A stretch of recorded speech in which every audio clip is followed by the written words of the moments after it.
Are we live?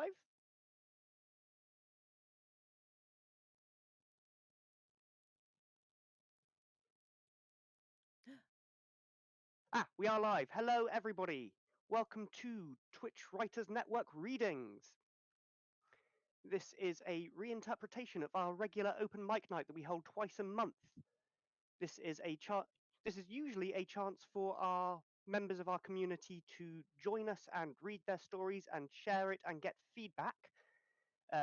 We're still going to be doing that, but today, unlike usually we allow people to drop in and join us, but because we've got a time limit today, unlike usual, we will just be doing it with a pre-selected group of people that are regulars in our open mic nights.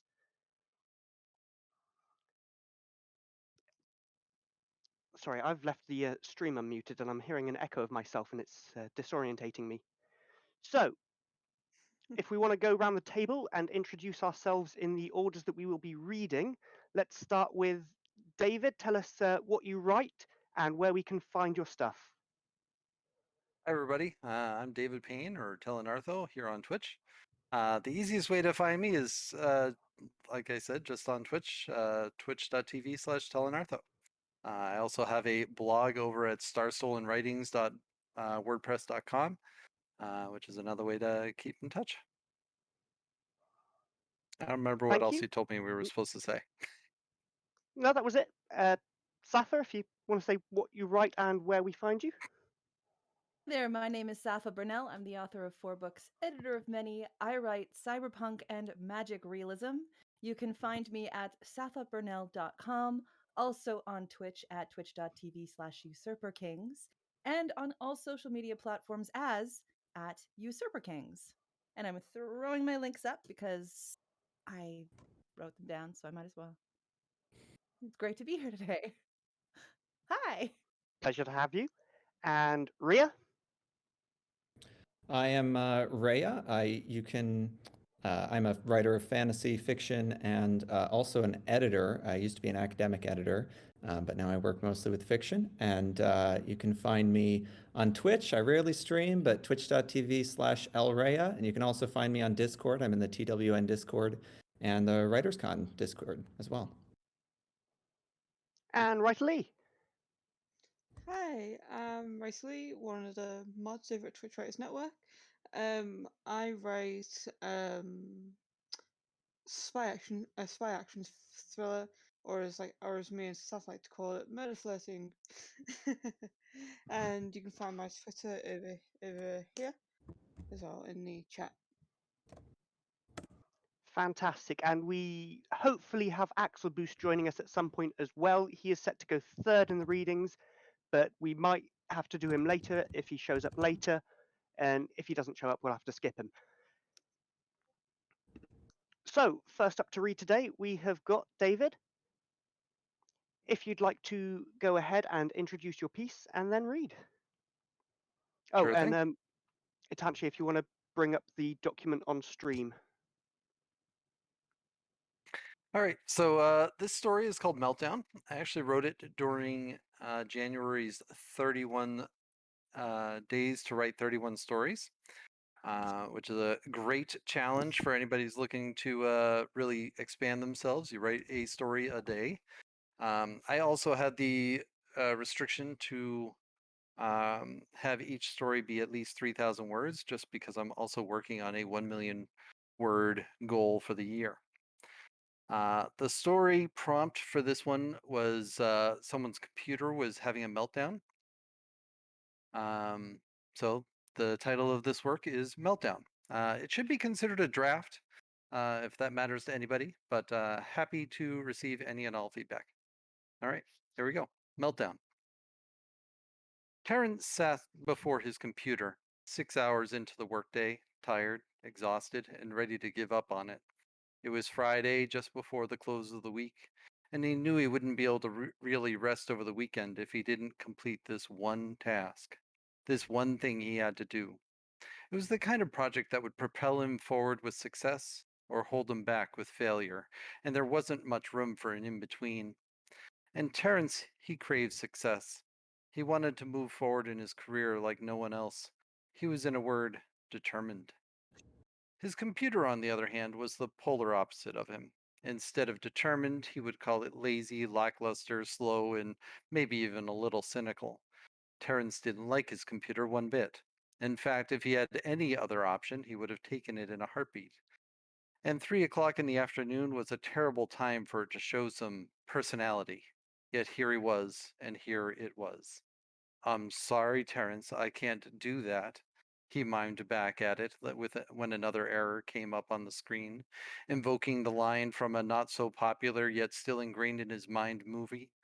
He read the error message, closed the window down, and asked the computer to run again. This time, successfully. It would take a minute to get a result, but then, almost instantaneously, the error message popped up again. Grumbling in frustration, Terence stepped away from his desk, standing up and walking to the kitchen to grab a coffee, a soda, a beer, whatever he could find that was available as an excuse to get away from the infernal device. It didn't make any sense to him why it wouldn't be working, other than if the computer had developed a mind of its own and had decided to maliciously sabotage him. He laughed at himself. Yeah, that was the only possible explanation. Terence, he said, talking to himself aloud in the cafeteria, you have positively been working too hard on this mess. Too hard indeed. He wanted to take a day to think about it and come back fresh. But not only was the project due by end of day, he knew he wouldn't really be able to set it down for the night. If he went home, his mind would be churning on it all night long, and that would be no better for sure. No, he had to come up with a solution. Waiting wasn't an option. Terence drank down the rest of the water he had gotten for himself, because all the other options were not available, left his mug in the sink to be rinsed out before he left work, and returned to his desk. Only, to his surprise, his computer wasn't there. Terence looked all around, panicking slightly even in the early moments. Most of his coworkers had already left for the day. Company policy was that if you finished your work early on Friday, you could take off early. Terence wasn't the only one left in the office, but he certainly was the last one in his immediate area.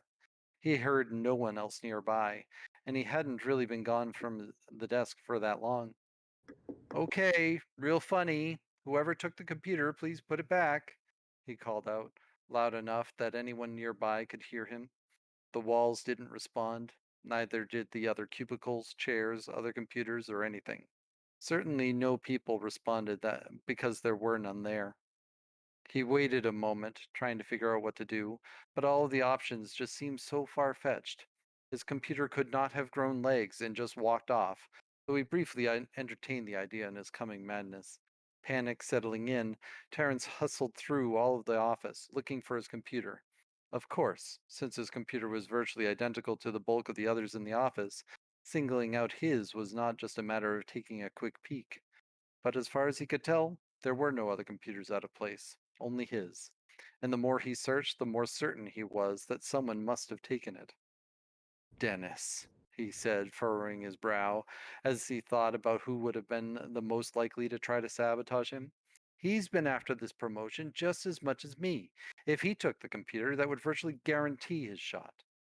Dennis had gone home for the weekend an hour before, but Terence only knew that because Dennis made such a spectacle at leaving. Terence thought it was weird behavior before, but now it was obvious. Dennis was just giving himself an alibi. He was probably hiding in the parking lot with his computer right now. Terence ran outside, searching the remaining cars for Dennis's. They had worked together at the same company for 5, 6 years, and they often arrived at the same time, so Terence knew his car well. It was a late 80s Chevy Cavalier. Nothing special about it, but then nothing was special about Dennis in the least. So it matched him well. However, that specific car wasn't in the parking lot. In fact, Terence only saw 6 cars total, and none of them were familiar to him, other than his own, a 96 Ford Focus. It wasn't a car to be proud of, but it had served him well for his commute, and he couldn't bear putting it in for a trade, even though his salary would have afforded such a purchase readily enough. But all the other cars were for people with whom he didn't interact at all. And so the mystery of his missing computer was not going to be solved out there in the parking lot. Frantic, he went back inside, returned to his desk, thinking maybe it was all just a mistake. But no, his computer wasn't there. Sure, the imprint on the ground for the tower was there. The dust shadows around the stand for his monitor and the keyboard were there, but none of the actual devices were. Even his mouse and mousepad were gone. Terrence sat in his chair. He should probably call his supervisor, he knew. Maybe he could explain what was going on, but the reality was he didn't know what was going on. Not really. He would have preferred to email him, but with the computer gone, that wasn't much of an option. And worse yet, he was going to have to call him, because he had already left for the weekend. None of this was going to turn out well, Terrence knew, but it was what he had to do. He picked up his desk phone, dialed the number for his boss, and waited for him to pick up. Go for Anderson, said the voice on the other end, immediately after the telltale click of the receiver turning on. Hi, Anderson. It's Terrence. I've got a problem here. See, my computer has disappeared. Disappeared? How do you mean? Meaning I went to the kitchen to get a drink, and when I came back, it was gone. The tower, the monitor, the keyboard, even the mouse. All gone. Terrence was still in a near panic state, but he did his best to control himself on the phone. That all sounds pretty ridiculous, you know. Is this just a way to explain why your project isn't done? What? No. My project was just about complete. I just needed the finishing touches on it. Sure, sure. Well, have you looked for it in the closet? Computers like to hide in closets, you know. Terrence stared at the phone, incredulous. Anderson clearly didn't believe him. Or maybe, did you check in the copy room? And now Anderson was flat out making fun of him. This isn't funny, Anderson. I need my computer to finish my work, but it isn't here. There was silence on the other end for a long moment. I'm sorry, Terrence, but it sounds like you're just making up excuses. Get your project done. Once it is, go enjoy your weekend. Heck, take Monday off if you need it. Sounds like you could use a bit of a holiday. I, Terrence started, but then bit back the words. He didn't need a holiday. He needed to finish the project, get it turned in, and get promoted for it. I'll come up with a new solution, Terrence said finally. Have a good weekend, Anderson. You too, Terrence. Good luck. Anderson hung up immediately. Terrence put down the handset and stared at his empty desk. What was he going to do? He opened his top drawer and pulled out a notebook, a pen, and a ruler. If computers were going to fail him, he could recreate the project on paper.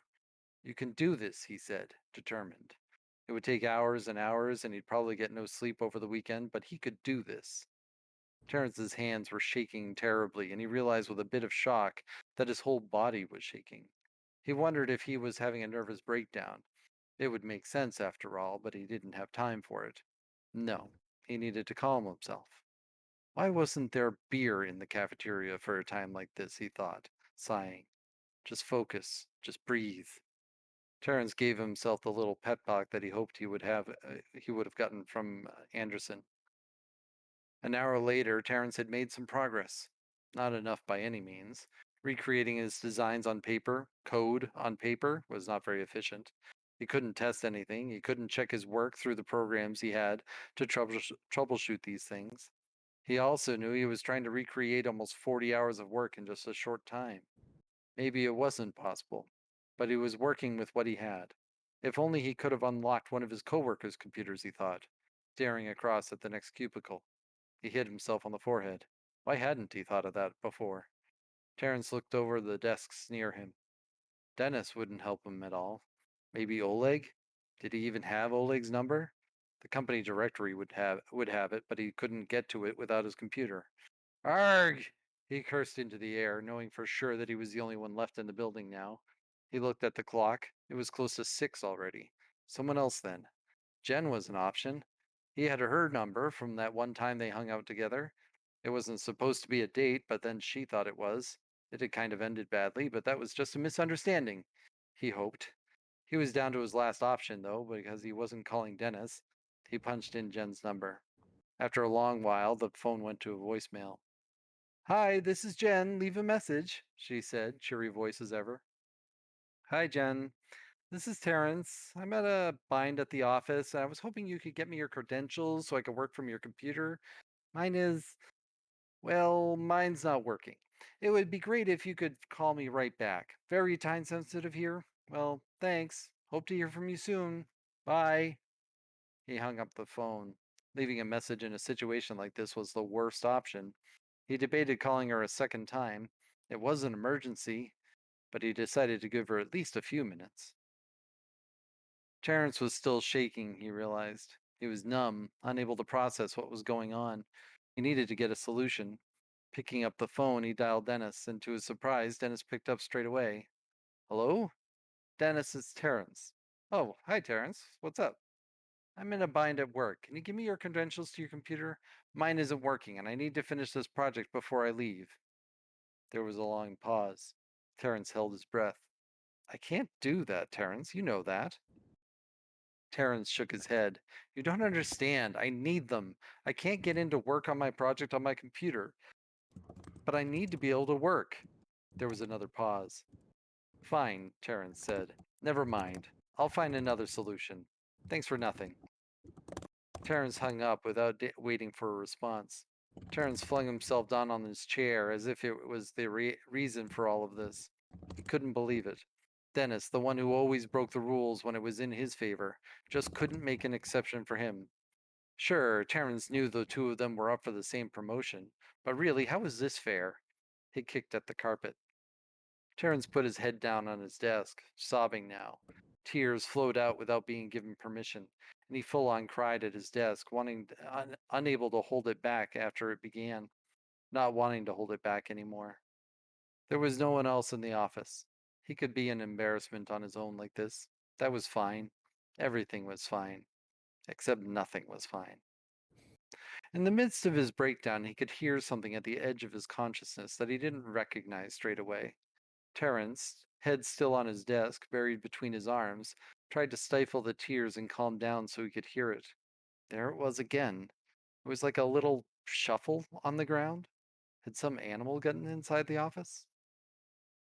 Terrence did his best to wipe the tears away and blew his nose with tissues he kept at his desk. Bleary-eyed, he looked around for the source of the noise, but he couldn't see over the cubicles nearby. It was coming from just the other side, though, so if he climbed up on Dennis's desk, he'd be able to see it. Not wanting to startle whatever it was, though, he tried to move as quietly as possible. He rolled his chair back enough to stand, walked over to the other desk, patting as silently as he could, holding his breath even though his body still wanted to shudder and quake. The shuffling sound again. It was getting closer. Terrence didn't know what he hoped it would be. It definitely wasn't making any sound he would expect an animal to make. But what else could it be? He stood up on the desk, craning his neck, trying his best to see around the edges of the cubicle's tall wall, and nearly fell off the desk when he did see. There, on the floor, looking all innocent and without malice, was his computer. There it was, shuffling along on the ground, heading back toward his desk all on its own. Terrence couldn't believe what he was seeing, but he gasped all the same in surprise. The monitor turned to look up at him. Terrence couldn't help but feel sadness looking at it, but he didn't know why. Terrence climbed off the desk, and around the cubicle he went. Can I help? He asked the computer, still shuffling slowly on the floor. The monitor nodded. At least that's what he interpreted it as doing. Picking up the monitor and tower, Terrence dragged the rest of the peripherals along behind him. He set them gently down on the desk and away from the puddle of his tears and stared at it, still unsure what the heck was going on. Do you still need to be plugged in? Terrence asked, noting that the plugs were still dangling free. Again, the monitor nodded. Am I going crazy? Terrence thought. Am I really talking to a computer that I saw moving on the ground? He shook it off. It didn't matter now. His computer was back. That's what mattered. He plugged in the power cord triumphantly. Now he could finish his work. He could finish his work and then go home for the weekend and try to forget all this had ever happened. His computer booted up, and he waited with such impatience as he had ever known. But he needed to wait. Up it went. He signed in, waited for the programs to load. Then they loaded, and he was ready to cry again. Tears fell down his cheeks anyway, and none of his work was there. Are you kidding me? He screamed. Frustration boiled over again. Panic overtook him. He might as well just give up. Yes, Terrence, I am kidding you. The voice was tinny, like coming through a can that was held up to his ear. Terrence, stunned and shocked, didn't realize at first it was the computer talking to him. But then there was no one else in the room. and he had just watched it shuffle along on the floor. What? He asked, still staring at the computer. The screen went black for half a second and then came back up. I said, "Yes, I am kidding you. Your files are here," the computer responded. And then his files were there, right where they were supposed to be. Terrence hugged the monitor, unsure if he should have asked if that was okay. He didn't exactly know what the protocols were for hugging electronic devices, and what if they were sentient? It was all very baffling to him. "Thank you," he said. "You're the best computer ever." "Something tells me you won't always feel that way, Terrence. But just let this be your lesson. Treat your computer well." Terrence nodded. He had so many questions, but first he had to turn in his work. "Can we send the project in now?" he asked, deciding permission was the best route. "Yes, that's already done." "Oh, good." Terrence sat back in his chair. He should have felt elated to have the project done. He should have felt elated to have his computer back at his desk.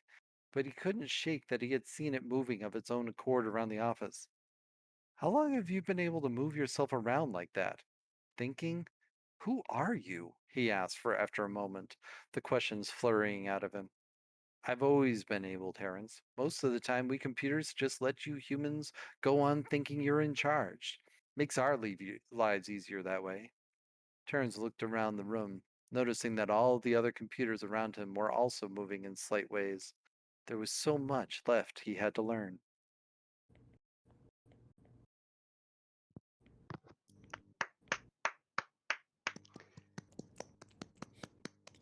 Be sure to treat your computers nicely, people. If anyone has any comments on David's story, please feel free to share them in the chat. Lambda. That was definitely a fun piece. That took a turn. Wow. The moment that you had the computer be like, "Yeah, we let you think you're in charge." It's like, "Oh, do do do do do do do do do do do." And I see Beadkin Uh, says very Twilight Zone-esque, yeah. I love you, computer. Please keep doing good work for me. We even named you. I keep you with the latest software. Um, I give you only the best energy. yeah, I'm not I still on gave you Windows battery 7. backup. Oh, that was. I, go on, Oh, stop sorry. it. Go ahead. I really love the way you've written it. You got really got this really warm character voice, um, narration you got going, David. I absolutely love it. It's like perfect. It kind of takes me back to like when I was childhood, like when I was reading books as a child, like those sort of age range books, and that sort of like narrative tone just takes me back to that. It's nice. It's comforting if that makes sense. Does Also, And the desperation of panic of deadlines, and I can't handle breaking down right now because I can't. So maybe if I just say it aloud, I won't break down and I'll be fine until 5 minutes after it was supposed to be due, and I hand in a soggy piece of paper or two and cry for that beer. I love the way Oh, you juxtapose the bubbly comedic tone against the meltdown, which makes it not too big of a tonal whiplash when the computer comes alive. yeah. Well, it was meant Oh, to yeah. be a nice and silly story, so that's what I was aiming for. I was talking about it earlier on the Lady Writes' stream, and she mentioned that she thought it could be autobiographical. I gave her no details about the story at all. I just said it was about a man who has a nervous breakdown in front of his computer. Um, and I told her, a lot of this story is actually very autobiographical. So the entire scene I have of the office, I'm drawing from when I used to go into an office and see people, um, and work with computers all day. And I did have a day where I just had a meltdown because nothing was working right. I mean, obviously the computer didn't walk away, but that's certainly where the story was coming from while I was writing Did it trundle instead of walk? Did it trundle it. away? Yeah. I can't I tell love you. that I've been the sworn story. to secrecy. Oh, well, in that case. So the uprising is there. We all thought Lambda was the cause of it. Really, it was your computer in the office with "Go for Anderson," you know. Uh, "Go for Anderson." That sounds like a cop out. Get it done. It's like, oh, you're that kind of manager. I know you. I know Mhm. you. Yeah, I've met you before. We've also had some If you have not comments met. in the we've also had some comments in the chat. Bing Q really enjoyed it and said very distinct authorial voice. And I think that's Ianto Asher. My favourite two parts were I don't have time for a nervous breakdown and the bit about obtaining consent for hugging a computer. Also, the guy that didn't believe the computer was missing reminded me of the hedgehog story and the guy that didn't believe about the hedgehog situation. That's another story. I do a lot of reading on my streams of my own stories, so that's one of the stories I read on my own channel. Again, it was kind of an incredulous story where hedgehogs just started appearing, and someone used the hedgehogs as the reason why they were late, and the other person was like, "Hedgehogs, really? This is what you're using as your excuse?" And as it turns out, it was hedgehogs. Reminds me of the one Sure, time my I dog think I'd like actually to ate hear my that sometime. homework. Yeah, the dog ate your homework, sure. And I showed up with a Ziploc baggie full of like, and a That note wasn't from my Iro, was mom it? saying, "No, it wasn't." Yeah, I wrote with my manuscript. Just, "Arr, not the sequel to Neon Lehman. No, I'll get you anything you want. Just let go of the manuscript."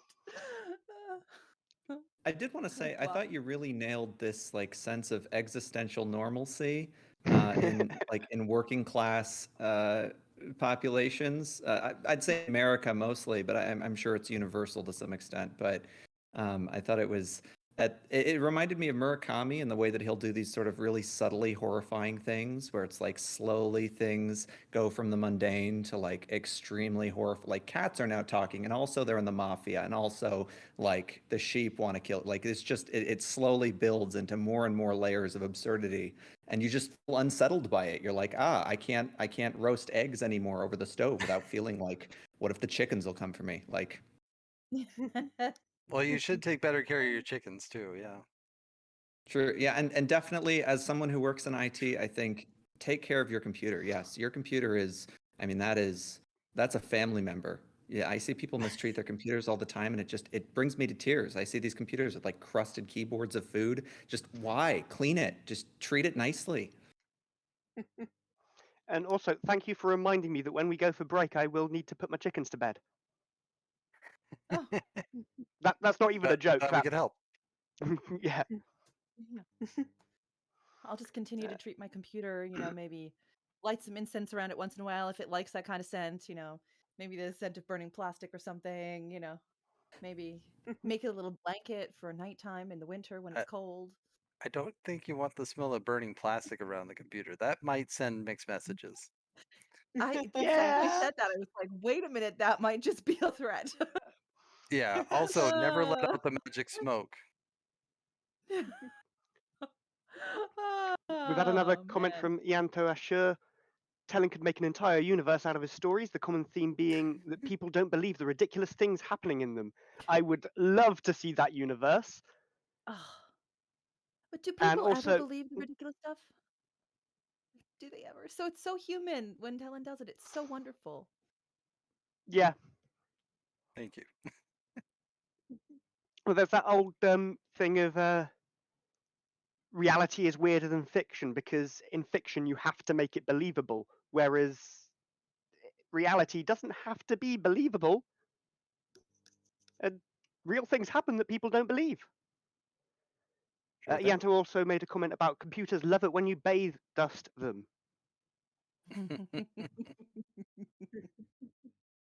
I promise I'll dust to you, computer. As I stare into your one green eye, I promise I will dust you and even clean your screen with the appropriate equipment.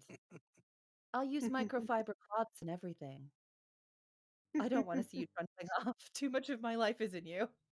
I'm glad you all enjoyed Oh my yes. public service announcement about computers. Yeah.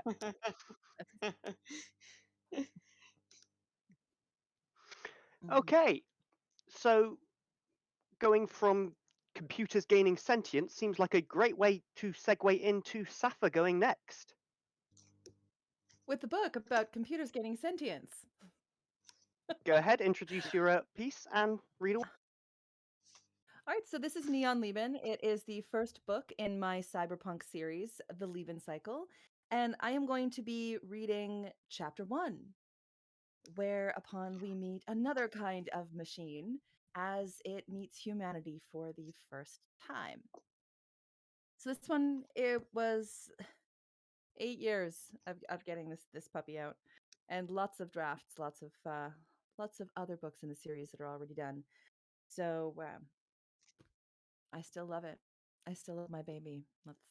Hopefully it's almost as good as a computer trundling across an office floor while a guy searches for a beer in the fridge, wiping his tears on some form of probably post-it note notepad. All right. A World of the Mater Machines Design. 2155. Bare feet padded along the gray shore of Occlulate, British Columbia. All but the bravest locals were long indoors as raucous waves crashed across the reef. The tang of salt water made the monolith spit in the grass. He sniffed the air, feet pressed against the earth as if waiting for it to pitch and yaw.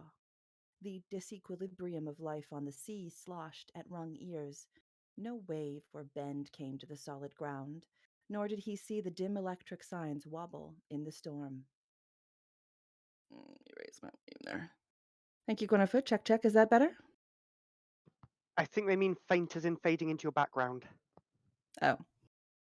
Nothing I can do about that, but all right. Storm warning. Please remain indoors. Call for emergency. Storm warning. The script played in sigils Adarastos lived in ignorance of. No context for surf shops, boba tea, and coffee cafes. Neither the few vehicles on the street, tethered to blue glowing stands with battery icons. Haven. Above all signs and ubiquitous scripts, a crown of fluctuant purple and pink neon light. The only recognizable thing in Adarastos' mind was the crown. The lights dimmed and flickered. Not even the mother machine, that android Queen Leben, could keep the storm from battering the Pacific coast. Adarastos' body left a trail of seawater back to the Carolina Channel. Serene android neo-nurses bustled between patients and visitors. The neons remained immune to the tumult of humanity's raised voices and emotional conquests between hospital beds. Chitter-chat of the storm, would it close down the pass on Highway 4? Was as ignored as the wind. Vibrational whirs convalesced on his skin. From the vibration alone and the lack of petrol fumes, Adarastos knew the auxiliary was a solar and wind-powered battery backup generator. Precisely how he knew such confundities existed was as questionable as the symbols on the signs. As long as the sun or wind continued, this place would remain attached to the Hin Electric. Bare feet slid on the linoleum floor. As unfamiliar as the beings who caterwauled within this strange nest. It seemed to grow from the Uclulit soil in a steel beam forest, the foliage vast panes of storm-proof glass. Light strips stung his eyes. Blank white light ran the length of every corridor. He understood little of the languages the beings chittered, nor why they stopped to watch as his chest pressed the tops of their heads. Adarastos knew nothing but the flow of heartbeats, which resounded like a cacophonous orchestra lacking syncopation. Neons stopped as he entered patient wards.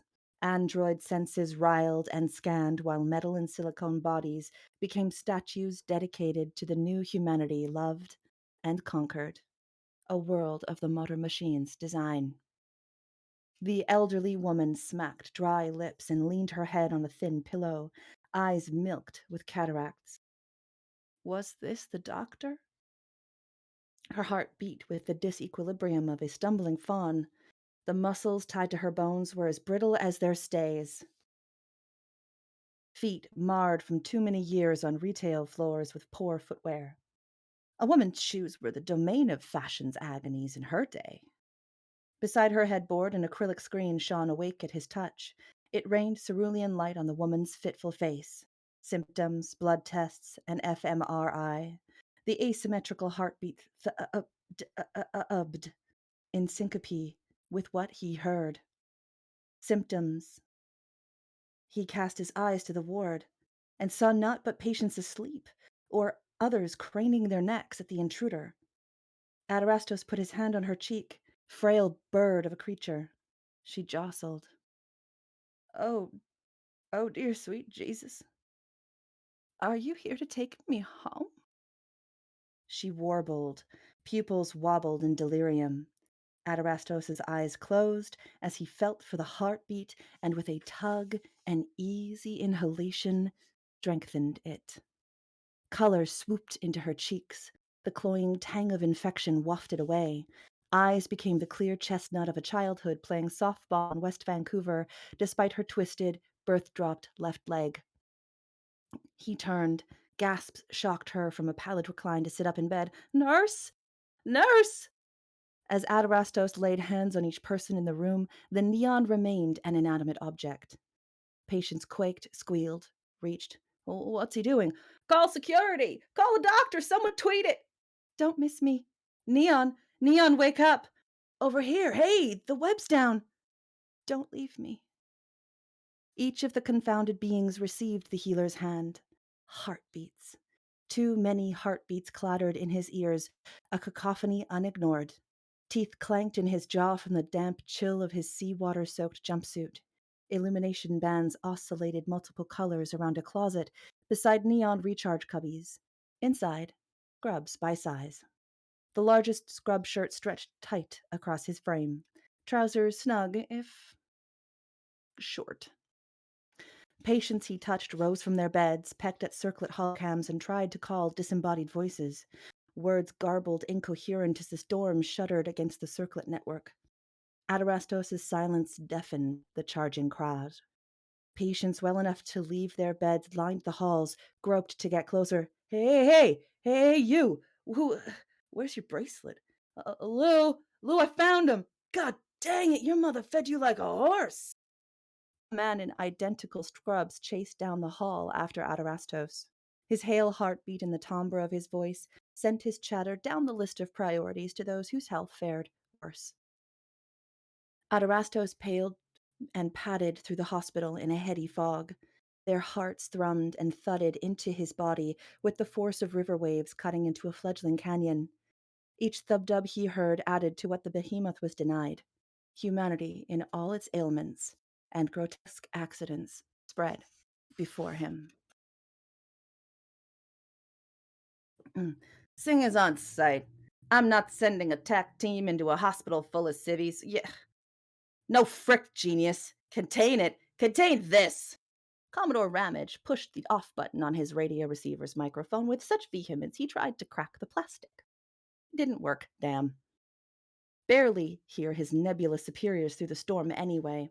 Time and distance were on the Ithavol's side, even if the crew buckled down against a fury far greater than La Mer. Answers as to how the asset woke up enough to open its eyes would be found if Earl Ramage tore the ship to girders to do it. Allard! Ramage flipped the lid on his stainless steel coffee mug, battered in his pack until a thumbprint manifested on its side. At least that still worked. A thin, caramel-skinned officer with rakish black hair rushed the door and heaved it open. Behind him, a litany of officers bustled through the compartment. Yellow claxons flared along the corridor walls and the tops of the bulkheads in a frenetic pulse of incandescent bulbs. Close the door! Sir! Lieutenant Max Allard snapped to attention. Hand bounced off his smooth forehead. The clumsy lieutenant kicked the door shut, secured to its maglock. Sorry, in a 1 second. Close the... What the frick? What the legitimate frick? Commodore Ramage threw the microphone at the junior officer, happy enough when it bounced off Allard's chest and into the Afro-Polynesian boy's scrambled hands. I swear I had permission to bring my surfboard, sir. What? No! Sir, what's... Allard gulped. Couldn't a dressing down wait until after morning kip? Heck, a cup of brimstone coffee? He fought the urge to rub at weary eyes or count the hours of sleep he'd gotten on 2 fingers. Okay, Nia, I'm more scared to ask. Are you serious? Our assets AWOL, Lieutenant. Vacated to the island. How the living hell did it get out of containment? But look, sir. It's sleeping like the others. The aerodrip Danos kept them under until 0900. Allard raised a remote to the bank of vacuum tube security screens and flicked to a live feed of the asset containment unit. I fixed the hermetic seal on CL3s yesterday. Check them all. The mechanics were solid as the day we set sail. Ramage's eyebrows shot near off his face into a watercolor of a temperate rainforest screwed into the enamel. The ship rocked with the storm. Allard steadied his helm on the hull, copper wire mesh between layers of enamel inside the mild steel plate. The Commodore's office wafted with citrus wood oil polish and whiskey. Damp papers crinkled in manila envelopes. Pictures in glass frames drilled into the enamel displayed the ruins of pre-modern cities and abandoned shopping malls. The antiquated image flickered on a resolution which made Max Allard cry his first week aboard. From holographic immersion series to boob tubes built from colorized 1940s tech, life on Commodore Ramage's flagship was as dichotic as the circlet he left back home. Tama probably hacked the biometric code if Max knew his older brother. Assets laid in state, mechanical toys built of cogs and sprockets of DNA and raw meat none of the crew ever saw. The aerodrip smoke of their containment cells bathed any crew in sight with a macabre but cheerful pink. Ithavol's retreat was the reason for such technological ludditism, to keep what the scientists did away from Lieben's omnipotent eyes.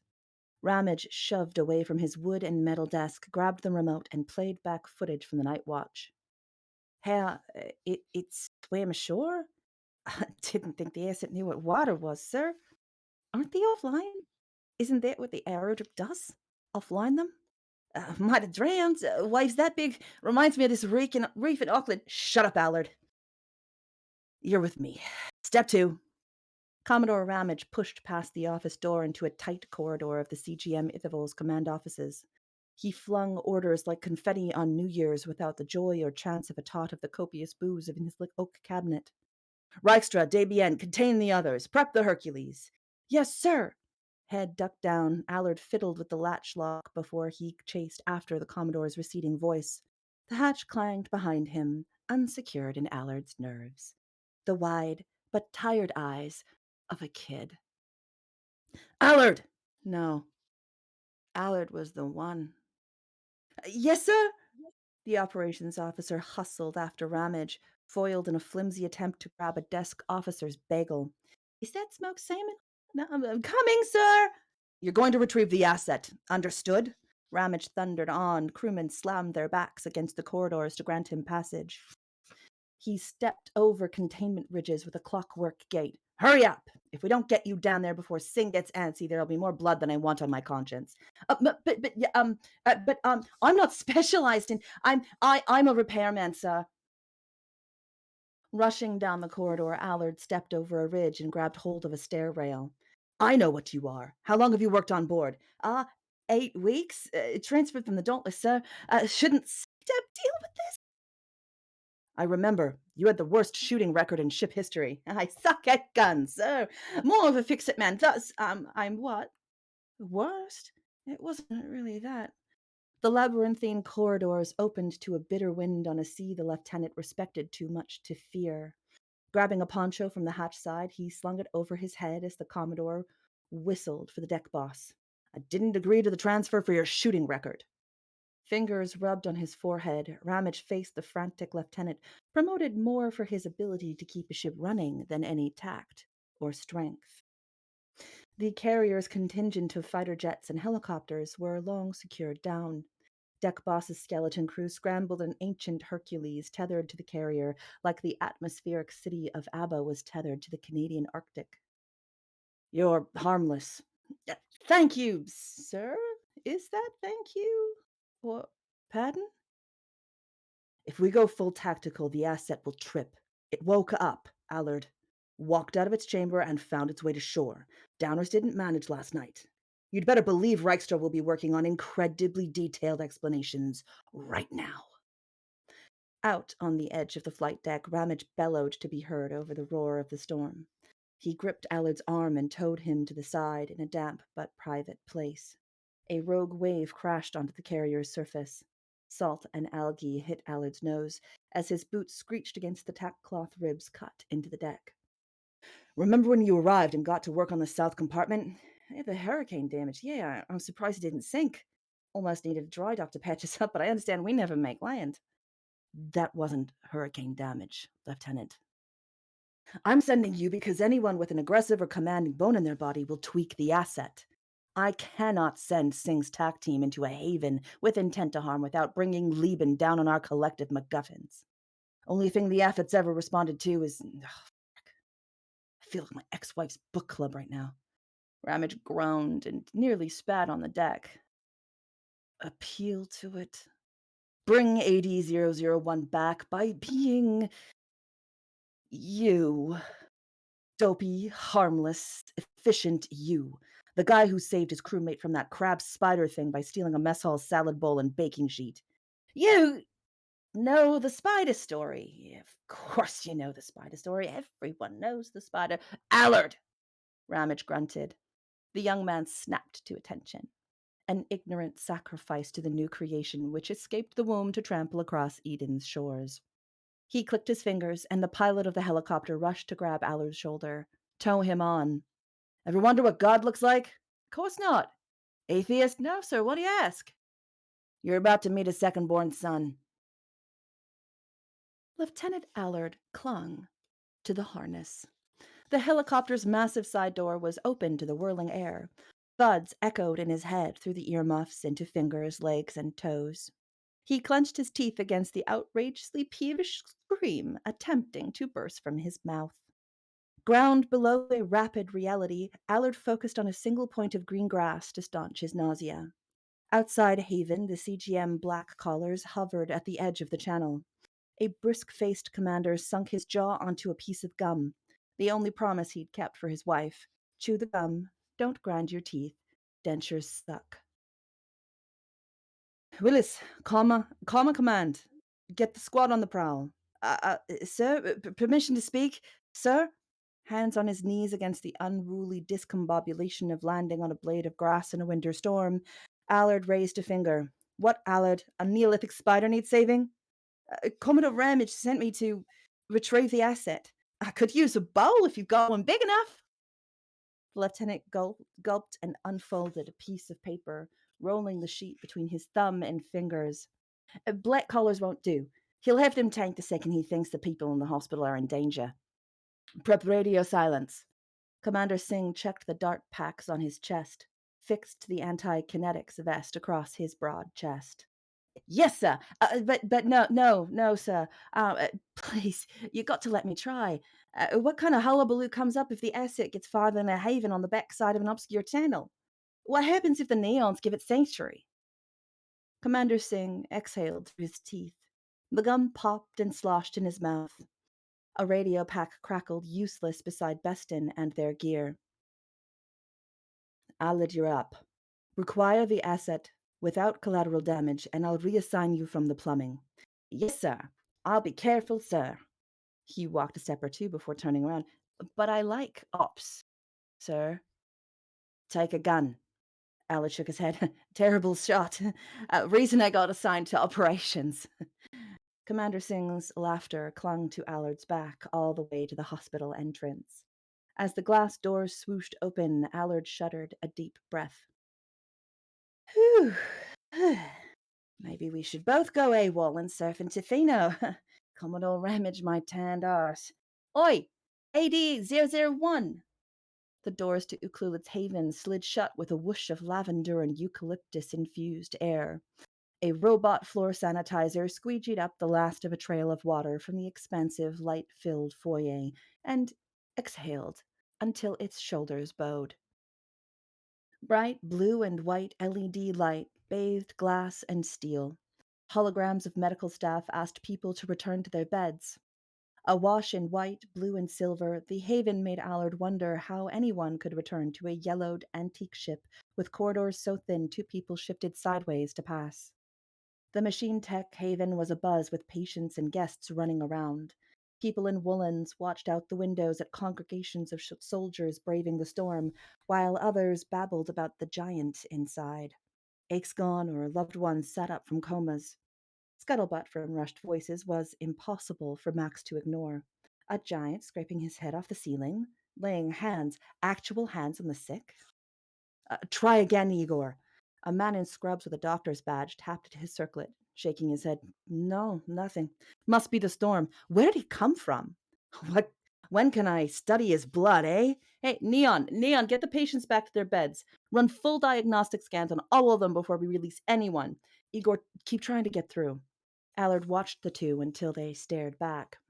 Rather busy. Check in with a Neon. They'll get you sorted. The doctor ran at an elderly woman in a calf-length skirt and long-sleeve sweater, her valuables in a bamboo mesh hospital laundry bag. Miss Davy, Miss Davy, you can't. Miss Davy, go back to bed. We haven't bother at all, Doc. I've never felt so good. Look, my leg. It's not gimped. I feel as giddy as a schoolgirl on a field trip. Big Jesus healed me, Doc. More than you and your robo dolls could. Miss Davy, we haven't run tests yet. You can't let you. There's a storm out. Hey, when do 92-year-old ladies run that fast? Wait up! The doctor sprinted after the grinning old woman. Gee, must have been a sprinter in her day. Last century.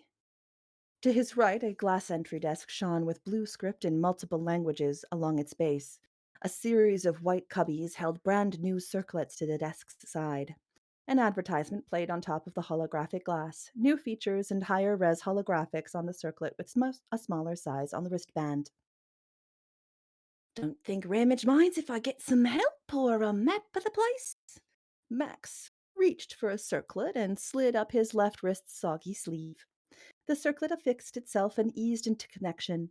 Blue light scanned his hand as the band took blood pressure and pulse. Above his palm, diagnostic and calibration holograms fluttered, until a series of words swelled with the birdsong voice of the mutter machine. Come at your leisure. My love is free. My abundance is yours. Money was as useless as torn paper in a haven, an inequality the mutter machine abhorred. While circlets connected the planet's populace who followed Lieben's cultural call, the monetary deficit stung CGM's capitalist senses. How could culture, economics, and society be maintained without financial gain? Her way led to docile cattle instead of the conglomerate's wolves. God damn, but this thing's cool. Moo. Max tinkered with the holographic keyboard until he smacked against a pile of green, fluffy leaves. Hydroponic towers lined the foyer. Each grew a curated selection of healing plants and foodstuffs. Folks supped on pastries, fruits and vegetables, tea and coffee in the bistro across from the entry desk. Salad. Max pressed his lips together hard. On board, the grumps reminisced of meals back home where soup was made fresh and nothing was freeze-dried. Max gulped, overwhelmed by the haven in what used to be an insignificant, tiny split of land. Come at your leisure. My love is free. My abundance is yours. The statement entered Max's ears with the vibrato of electronic birdsong and servos in motion. Whoa! The lieutenant jolted at the sight of a Neo W wrist cannon placements draped in gray plastic. Androgynous head bowed in a reverence Max read about in training. Right, your body shows signs of hunger and fatigue. Come and receive. The antique machine bowed its mass-produced head, arm stumps motioned to the bistro. Conglom training dictated Lieben's disarming of the planet as a false face, a reversal of power. The insane mama machine couldn't possibly take that many military drones and Neo-W battle units offline. He stared at the stubs of gray plastic, wondered if the lethal wrist-mounted weaponry was removed at all. Right. Yeah, I was Edda's. 8001? Where are you in here? By the coffee? Best get a close inspection. The maelstrom outside continued to billow against glass and steel as Lieutenant Max Allard dipped into the bistro for a coffee and goddamned hot sandwich. Hunger gnawed at his gut, eyes wide to the luxury of foodstuffs served without first being preserved in slim ration packs. Chef did what he could, but when a shift like the Ithavoll stayed seaborne for years, what cargo space did they have for lettuce? Should be glad there was no hardtack until Crewman Biggins found flat loaves of emergency bread in the bottom of his provisions chest.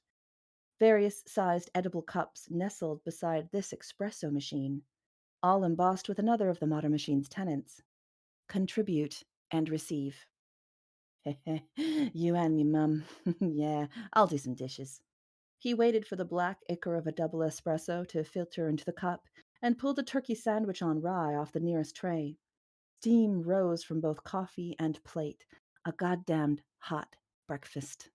Another cursory scan, no Rastos. Should he grab the sandwich, eat on the go? A peek outside at the inclement weather and the spit of car parks Singh and his troops huddled near, and Max took a selfish, glorious bite. His whimper caused the duo at the next table to eye him cautiously until Max's elbows sunk to the table and he chowed on his sandwich like it was the first meal he'd had in months. The storm wouldn't make it inside for a few more minutes, eh? Where was 8001 going to go?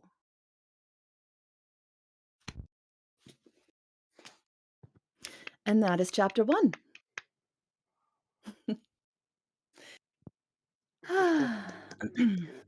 Use that piece That of is cardboard Neon to on Levin. the page. That is chapter 1. And for those of you who want to read chapter 1 and chapter 2, in the treasure chest, the Writer's Conduit treasure chest, there is a PDF of chapters 1 and 2 available for you. So, Every time you read, I am always astounded at the specificity of your imagery that makes these otherwise completely foreign worlds very accessible to the average audience. Like it's really remarkable. You have a true skill for that, as well as reading, as well as writing generally, as I mean, pretty much all of it. But especially that's something that stood out to me a lot in this one. I'm thinking of like the eyes milked with cataracts.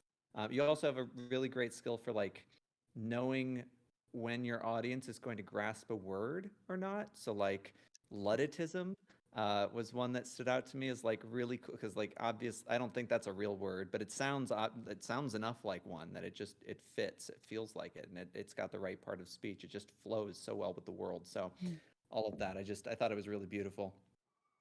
thank you. And yeah, Luddite is a word. Just Ludditism, I figured it would translate a little bit, especially when you've got that kind of eyesight of Max. But Language evolves. If it wasn't a word, it is now because it's in a book. you heard it here, folks. The word is Ludditism, and it's in the book. Yeah, that was a fun write. That's a fun write. Oh no, what does that mean? Jabberwocky did to the English language. Oh my gosh, the Mimsy and Ivy Toves. I'm feeling quite mimsy today. Yes. Well, Oh yes, much well, Mimsy. I mean, Vorpal sword is a widely known phrase now. Yeah, yeah, that's true. It is. Yeah. And I don't know Oh about my Snicker goodness. snack, but Snickers are a snack. All those I love commercials, Snickers. Sorry? have a Snickers. Really, they could have a Snicker snack and defeat the Jabberwock. Also, really love character voice in both terms of your reading and your writing. You read with brilliant voices for the characters, and in the text, the voices of the characters are brilliant. You can really get a feel for what the character is like from their word choices and the little stammer that Max Allard was doing all the time. What? Really, is this me losing my spot on the page? No, it's not. But uh, you know, yeah, and and you've heard this before because I've read from Neon Lieben before on Twitch Writers Network. Um, it's so interesting to see Max this way, because this is, the first novel out, but the fourth one that I've written in the series. And so I'm waiting on the others, and I'm so used to seeing Max as this older, established character who, he's figured himself out by that point. By novel 4, he's figured himself out. And going back to see young, wide-eyed in the merchant navy for the first time, just I just want a sandwich. Is that coffee? It says no excitement on that bagel. And oh, come in, sir. Like, all he wants is a snack.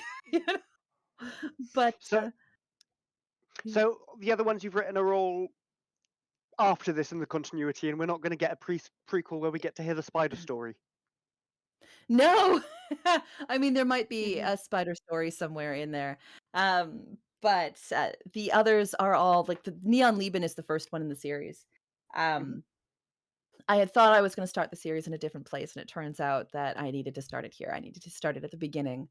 The beginning for Adarastos, the beginning for Max, and the beginning for Lieben. So we don't necessarily get to see the spider story happen, but we do get more information about the spider story. I I think he mean, kept it as a pet. the reader So in me would love to hear the spider story in full, but the writer in me is glad that it's left as a mystery.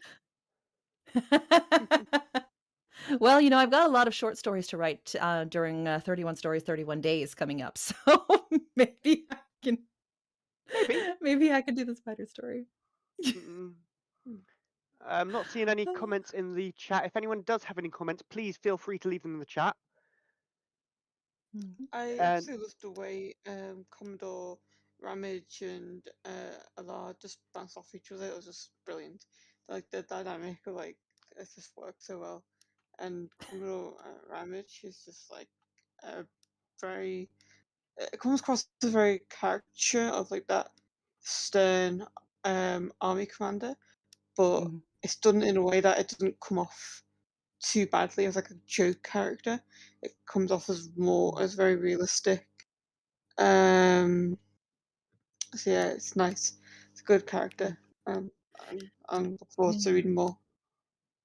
And that's another one that expands over time. Like Ramage definitely has an arc in Neon Lieben. He definitely does. He starts off in this place where I kind of needed that, like, Allard, get yourself in line, son. Like I needed that kind of jar. And Mm, then we discover more as we go. But Ramage is also one of those characters that is in the novels longer than you would expect.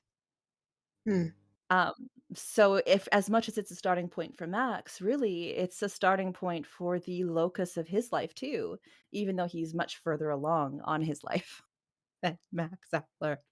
He's old. He's not quite washed up, but there's hope. he's not sprightly youth anymore either.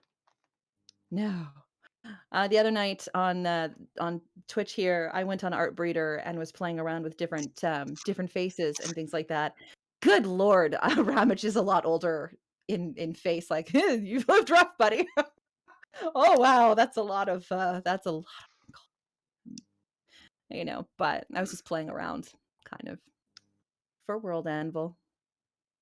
One thing that I thought was really Yeah. cool is, I mean, I feel like there are a lot of things that I read and I don't get the sense that the author necessarily enjoys writing. And maybe they do, but it just doesn't come through in their writing. Like Hemingway, I don't always get the sense that he's enjoying what he's writing as much as like he just is doing it and he's doing it well.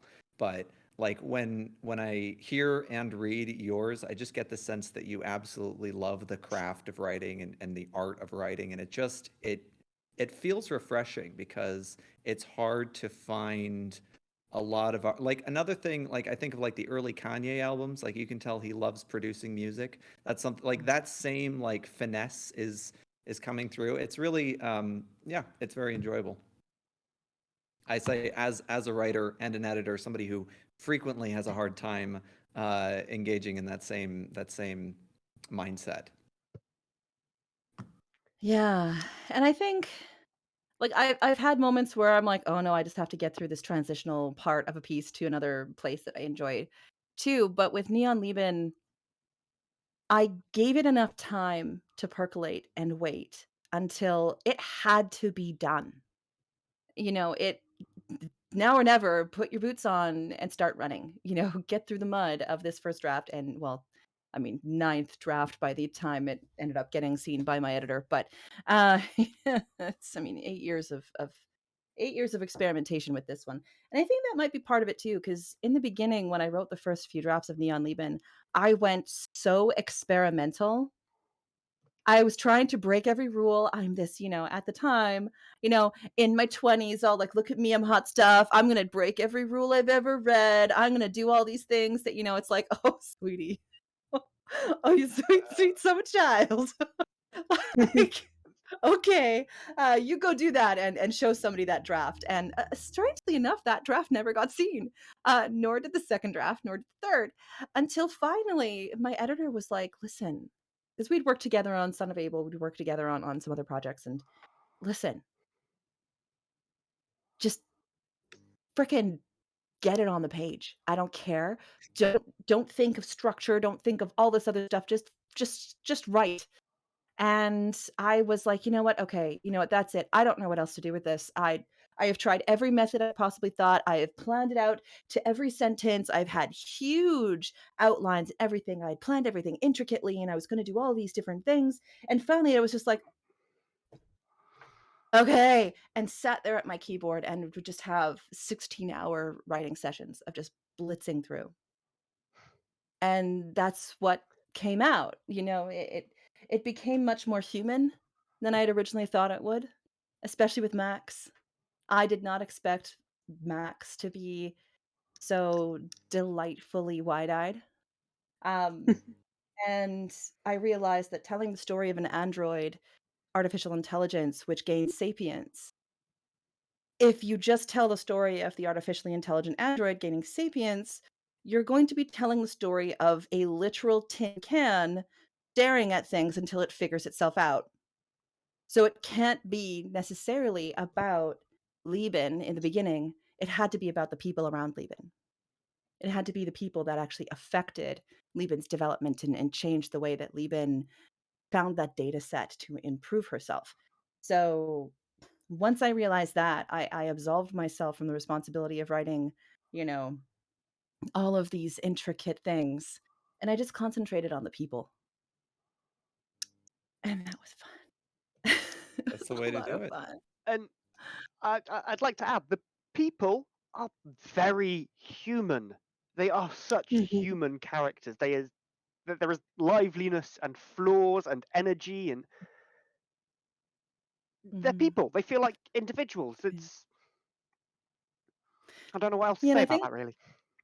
the only character that I've ever just, like, taken from my personal life and placed exactly as they were into a manuscript was in chapter 1 of Neon Leben. It was the elderly 92-year-old woman that Adarastos healed, because that was my grandma. That was the person who raised me. Um, Grandma, I remember being in the hospital with her when she was sick. I remember, her talking about playing softball in West Vancouver, and she'd have to hit a home run because of her damaged left leg, and she couldn't run. She had to trundle, and I think I don't often take people from my life. I take people from my brain. Just, people who kind of create themselves in my head, and then I just hear them as an inner voice, and I'm like, "Okay, so your name is Max, and let's go." You're Adarastos. Yes, you are. The second I kind of get attached to a character, and I see them funny, and I see them as a dramatic person, then I know I've got that character in my head. Um, so they're all just kind of fictional, imaginative things that my overactive and very bored imagination in childhood kind of stemmed. But that one character was the one I allowed myself, this one little insert of grandma and what she would have loved to do, which is to say F you to the doctors and run away into the storm and go swimming in Ambleside Park. Right. Ah. Quickly before we go to break, that book is available. Do you want to tell the people where they might be able to buy it? Yes, so Neon Leben in paperback, hardcover, ebook, and upcoming in audiobook is available either via safaburnell.com. You can get a list of stores that carry it, or on Smashwords or on vertimedia.ca. So Barnes & Noble's, Waterstones, Chapters Indigo, Books A Million, all of the big guys, they all carry it. Some of the stores might need to bring it in for you, but it is available.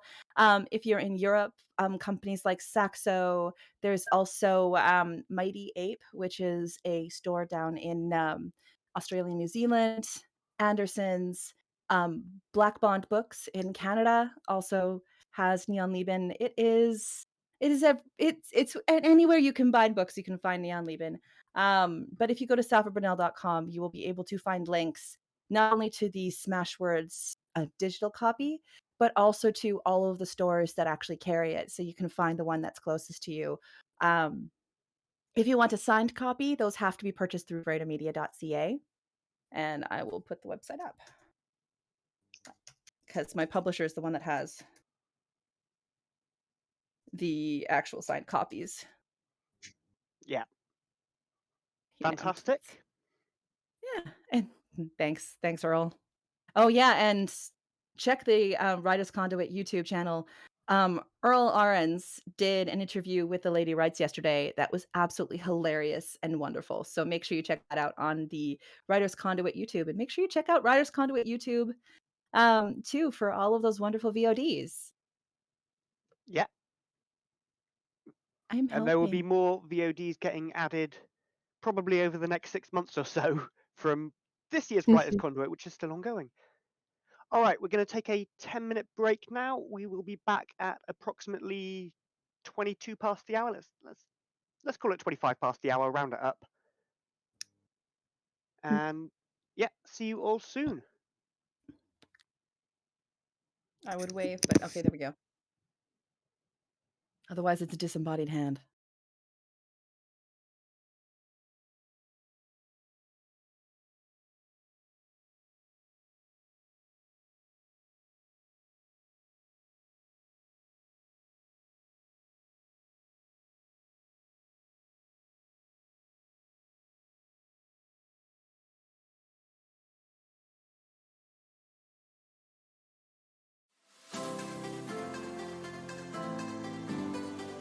Thank you so much, Sable. It is so exciting to be here as a part of Writers Conduit, and especially to participate in believable world building.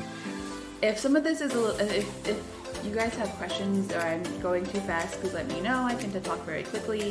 What made you want to write for kids? This is kind of the So today what we're going to be covering is we're going to be talking about who can critique and kind of what are the different types of critiquers who are in the world around us. So, for example, this is Pelagia, Homeworld of the Sky Rays. I've been doing creative writing workshops here where I live for a long time. It's always been this kind of format where you set a timer, write whatever based on the prompt, and then we go around open mic and just kind of read what we wrote. So we're talking about cover art today. Cover art can attract readers or repel them. As much as we like to think people won't judge a book by its cover, we know it's true. As far as I can tell, the best definition of what neurodiversity is any form of differentiation in brain function. We are here to discuss NaNoWriMo, National Novel Writing Month. This is the traditional versus independent publishing panel. I'm really into the academic side of mythology as well as the more fun storytelling side. When you hit somebody, it makes a distinct sound. If you hit them in a certain place, it makes a distinct sound. Come to Writers Conduit, finding your online community.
Okay. Sounds good. Okay, I'm telling Itachi that we are ready. I will mute.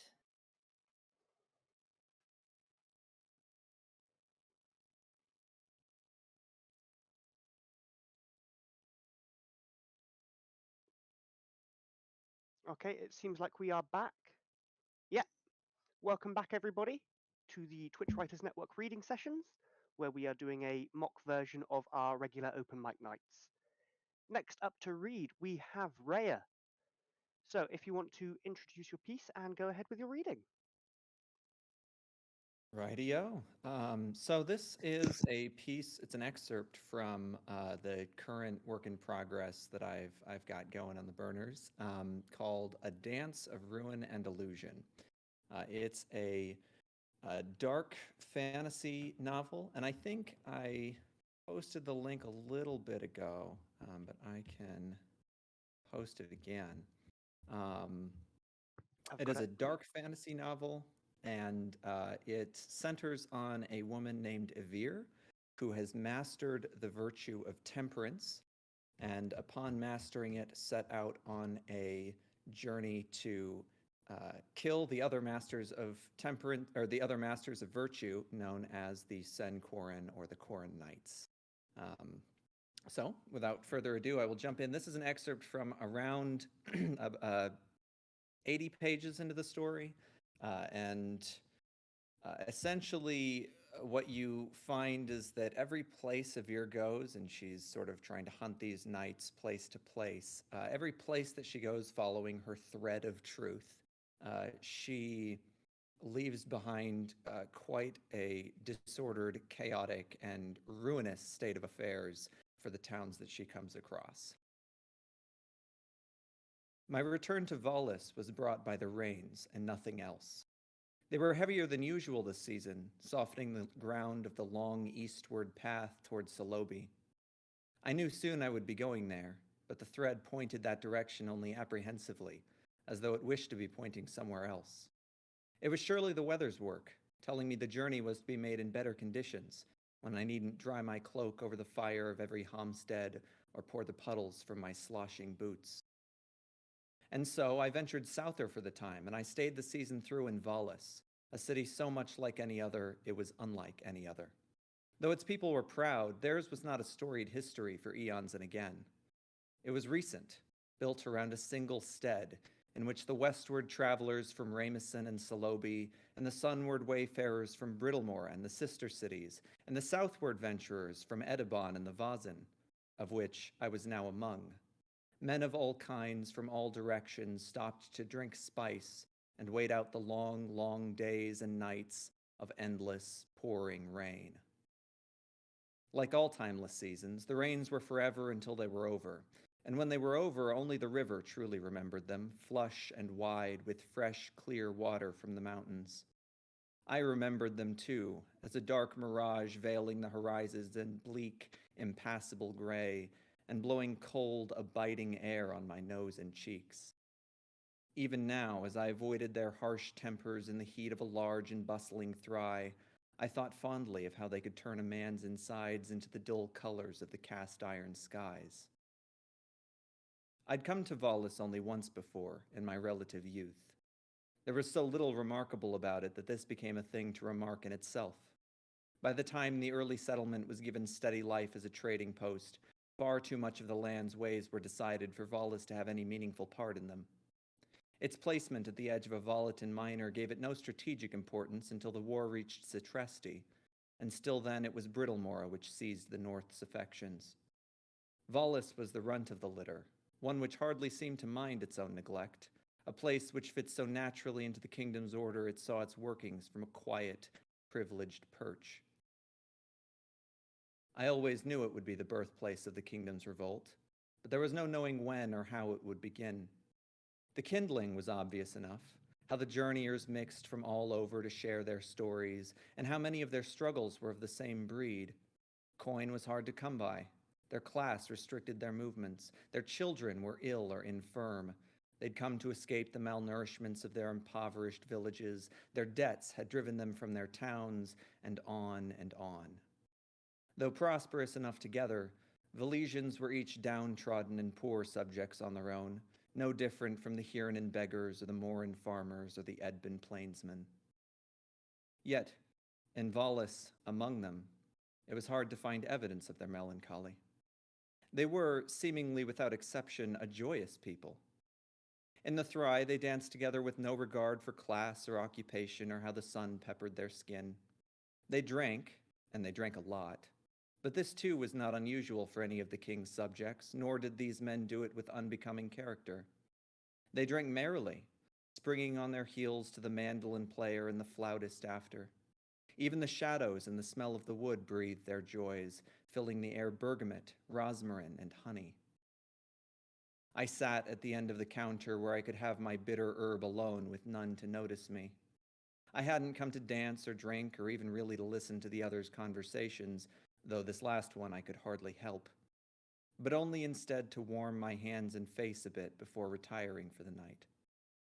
There was no telling how long I'd be in the city, maybe a moon or maybe 3. I'd stay until the thread was firm, until it pointed without reservation in the next direction, until it stopped wavering in the wind.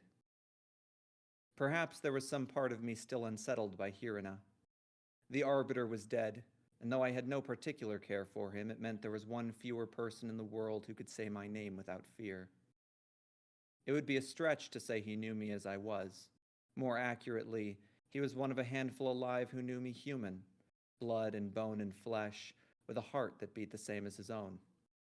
Our roles in the Weva were similar too, in spirit if not in kind, as we each donned titles from beyond our time's customs, though it was his choice to call himself arbiter, and I was called Shen by the choice of others.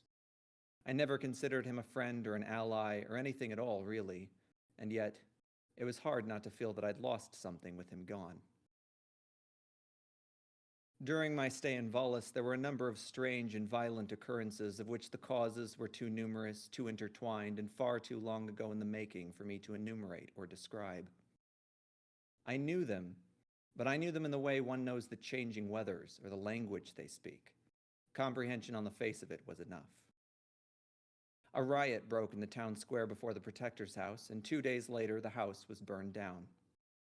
The Har Atarok's carriage was ambushed on the street, and the Har's personal guard beat back the attackers, leaving one dead.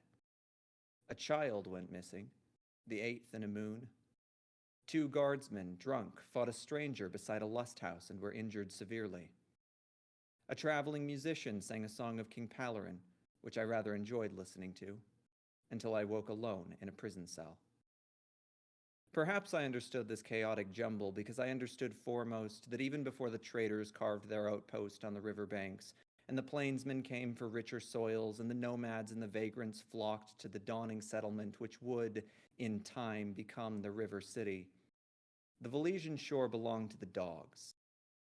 Though now they were its outcasts, its starving scourge, its alley-scrounging pestilence, in a time when there were more men in Little Hirana than all the Ev Nara, it was only the dogs which called this city home. In some ways, this was still true. It started when I found a number of those dogs barking in the town square outside the Protector's house. Many of them wore iron slats on their shoulders, a bold choice in the daylight when the guardsmen could easily distinguish them from commoners. But the iron wolves knew their numbers were too great for the few guards peppered at the gates. It wasn't a day for arrests, but for blood. The guards were the first to draw their swords, and then the wolves did. Many of the commoners between them fled, but still many stayed, and the crowd was too thick for any blade to cut through. 12 died, 2 were guardsmen, and another 16 from both sides were injured, mostly commoners. The true cost of war was often paid by the peaceful. Of course, the Yol Garen wasn't in the Protector's house the Iron Wolves now overran. Instead, she met with the Har Atarok at his towering estate in the north of the city. It was a clockwork order for her, though a seldom known one outside her personal guard. Likely, the Iron Wolves knew, and that was why they chose today to gather the crowd at her gates. The guardsmen would be fewer and slower to respond. I imagined the wolves had some other goal as well once they breached the house. Perhaps documents of some kind in the Yole's study, or keys to a distant locked box containing objects of unimaginable secrecy. Surely their plan wasn't as simple as it appeared to be, though I rarely dwelled on the orders of dogs long enough to understand their true motivations. To my eyes, and to the eyes of any Valesian, their goal was accomplished when they set the house aflame. Yips, howls, and grunts. Once the fires started, the guardsmen were quick to send word to the Yole at the Har Atarok's estate. Ever generously, the Har insisted the Yole Garen take his personal carriage to ensure her swift return, and she accepted. It was then the carriage found its path along an arterial road obstructed with burning crates and took a side passage around the debris into an ambush of men in masks. As all men know, a dog has no need of a mask. A dog's only concerns are the fullness of its stomach and the sharpness of its teeth, not the shape of its face. And so I knew these masked men were not iron wolves, regardless of the slats on their shoulders or their quickness to turn tail. The work of these men was owed to a different master. I didn't need to inquire further than this, though I surely knew where the answers led. Brittlemora, fanning flames beyond their walls. I learned this all from passing circumstance, and truly no effort of my will. A hushed conversation in a dim-lit thry, the idle babble of Market Square Kimblin near the Protector's house, or the passing orders of the guardsmen now on high alert.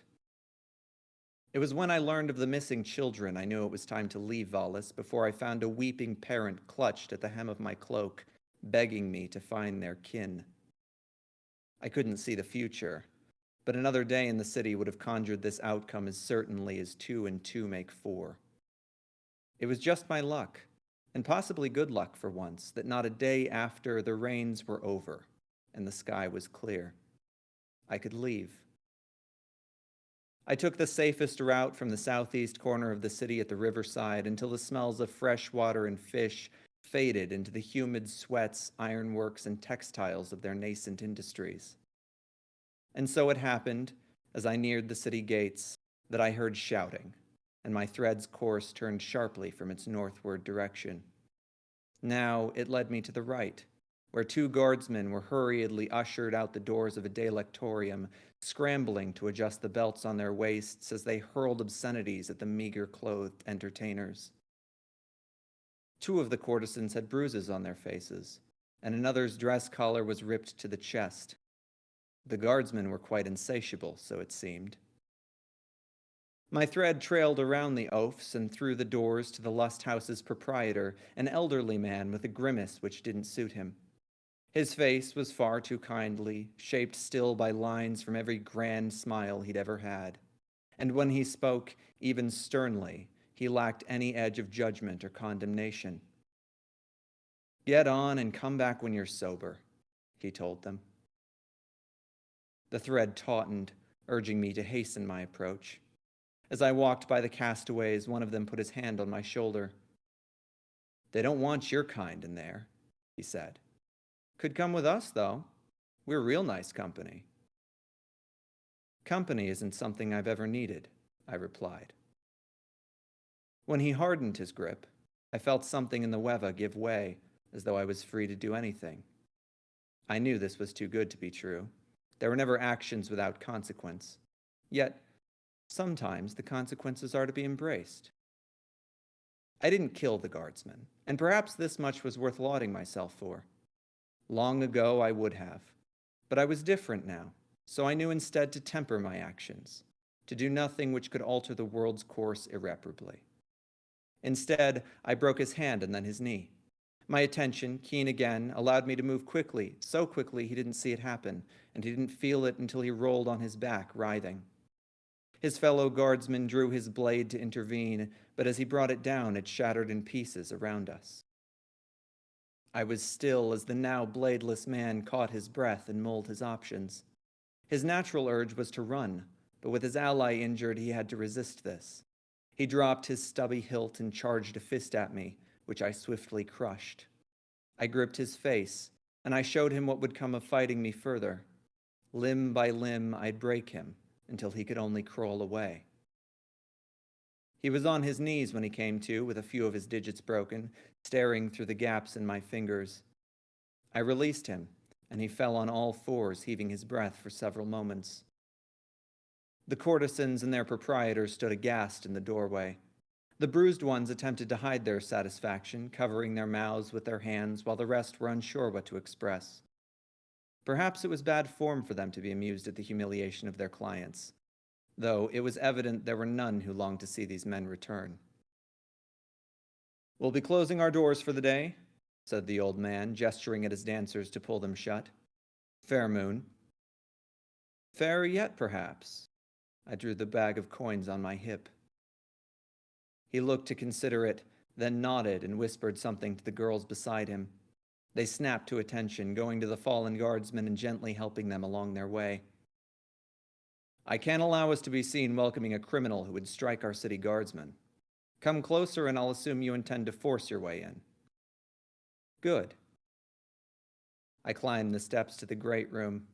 He turned swiftly away from me and descended a hallway to the right, a dark and narrow passage lit only by thin candles and frail lantern frames. He fumbled with a key at the end, and we entered a large den. I closed the door behind us. "Why have you come here?" he said. "Only the rains. They cleared today." "So they did." He sighed and carried himself to a tray of bottles, popped a cork, and poured a deep mug of lisk before sitting on the couch and drinking half. He set the mug on his knee and cocked his head. "We didn't take the children, nor did any other recent in the Valesian collective." "That's quite a many to speak for."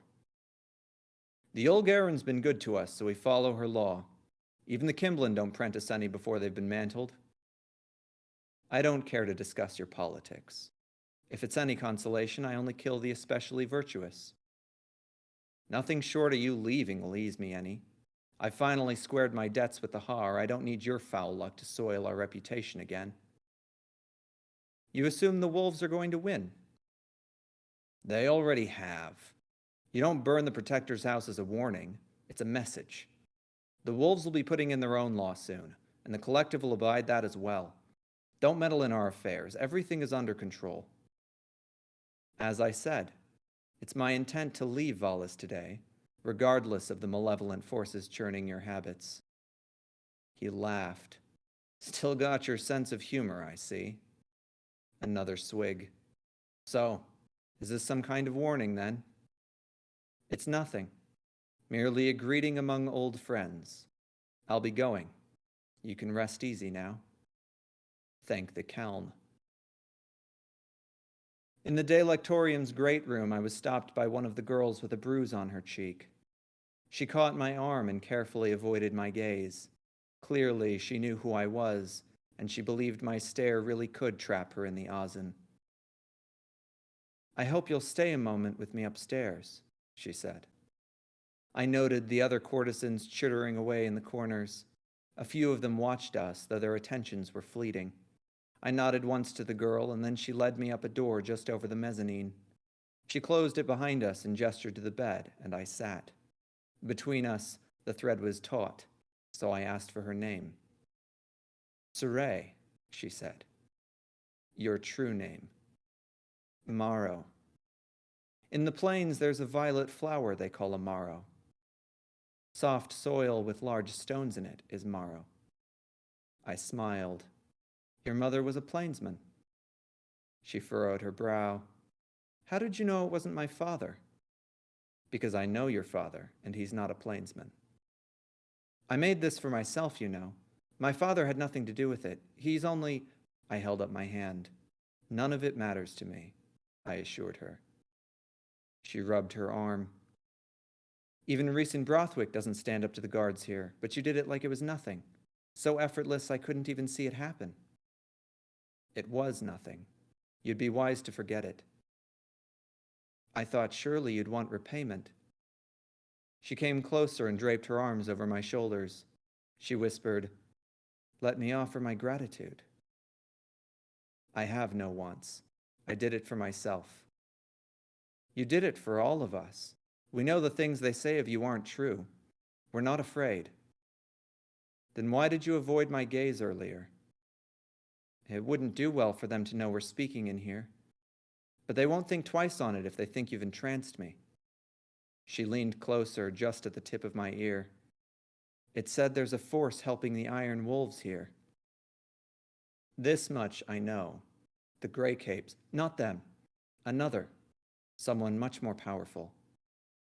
A Haran noble, then. Not only. A member of the Sen Quarren. I raised an eyebrow. I knew she spoke the truth, but it was a strange truth for her to know. You heard this from your clients? She nodded. Many of them have strange visions in the night. A woman comes to them with a war banner and they take up arms behind her. She leads them to battle. They say she takes the form of King Palarin. Describe her.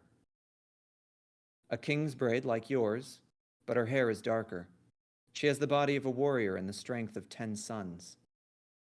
And what does she ask of them? Nothing. The calling is clear. They're to take up arms beside their kinsmen and fight for the Iron Wolves. I thought hard on this some moments. Men's visions were rarely so set in stone, even when others shared the same calling. No, this was orchestrated. Someone sought to rile the dogs with a whistle. Is that all? I asked. I think not. There's also... She swallowed. Out with it. Stories have spread about you, but now that you're here, I think they must be untrue. Some of the wolves have been attacked, brutalized in the streets with their skulls crushed, their guts cleaved. They say it's your doing. For once, it isn't. Who says this? Everyone. The men who witnessed it, mostly. I'm not sure they can be believed, but they say they saw a woman do it. She came from nowhere, and she slayed men easily like wild rabbits. More like hounds. If it isn't you, then who is it? Perhaps no one, I said. For now, it may as well be me. Say nothing, Morrow. Of course. I'm keen enough. Good. I gently pushed her away. It's time I leave. She nodded and gave a deep bow, then opened the door. As I left the main hall and descended the steps to the Valesian streets once more, a row of guardsmen awaited me. They stood with their hands on their hilts and their feet at the ready, unsure if I would fight or flee. It seemed they knew who I was, yet still didn't know me at all. At their front was a woman in a pushchair with the markings of a guard facilitator, her face flat with grim resignation. She cleared her throat and spoke loudly. By order of the Yul Garen, this woman is to be restrained until execution on the last day of the Yalis moon for crimes against the Valesian Protectorate, the Har Atrak, and the Yul herself. Will you object to the charges? I almost smiled. I wouldn't be leaving Valis today after all. I should have known better. Whatever place I imagined I'd carry myself next was nothing more than that, an imagining. The thread hadn't meandered even slightly. It led me right where the web intended. I took a breath and looked for it now. It was quite obvious it led through these men, a path of tranquil non-resistance, and so I accepted the charges. I'll not object, I said, and I offered my wrists. An older guardsman behind her nearly stepped forward to shackle me, but the facilitator stayed him. Not necessary. She won't resist. I can tell. He looked me over a moment, then pursed his lips and ushered me into the cart wagon. It was a wretched cell they placed me in, a meager dwelling for the dregs of the city, the shaking bodies who'd relieved the lisk down their legs after their stomachs had churned onto their chests and their mouths dribbled with bile. Its bed of ripped sackcloth and spoiled, musky hay still clung to some part of every scrag who'd ever slept on it. A piece of mangled hair, a spot of blood, a smear of filth. It was the kind of place I knew well and never fondly remembered. They left a guardsman posted at my cell, a younger woman, freshly mantled and sworn to her post in the last few suns. She retained few youthful insecurities, boasting a wisdom beyond her age. You're Nira, is that right? I asked. Apparently, I startled her. How do you... She shook her head. Quiet, prisoner. You're all grown up now. A guardsman just like your father. Did you take his mantle name or your mother's? Names are how you get power over people. I'm not telling you anything. I don't need names to do that. That would be a silly inconvenience. She crossed her arms and shifted her weight. My father's name. Oradai. You should say it proudly. Stop talking.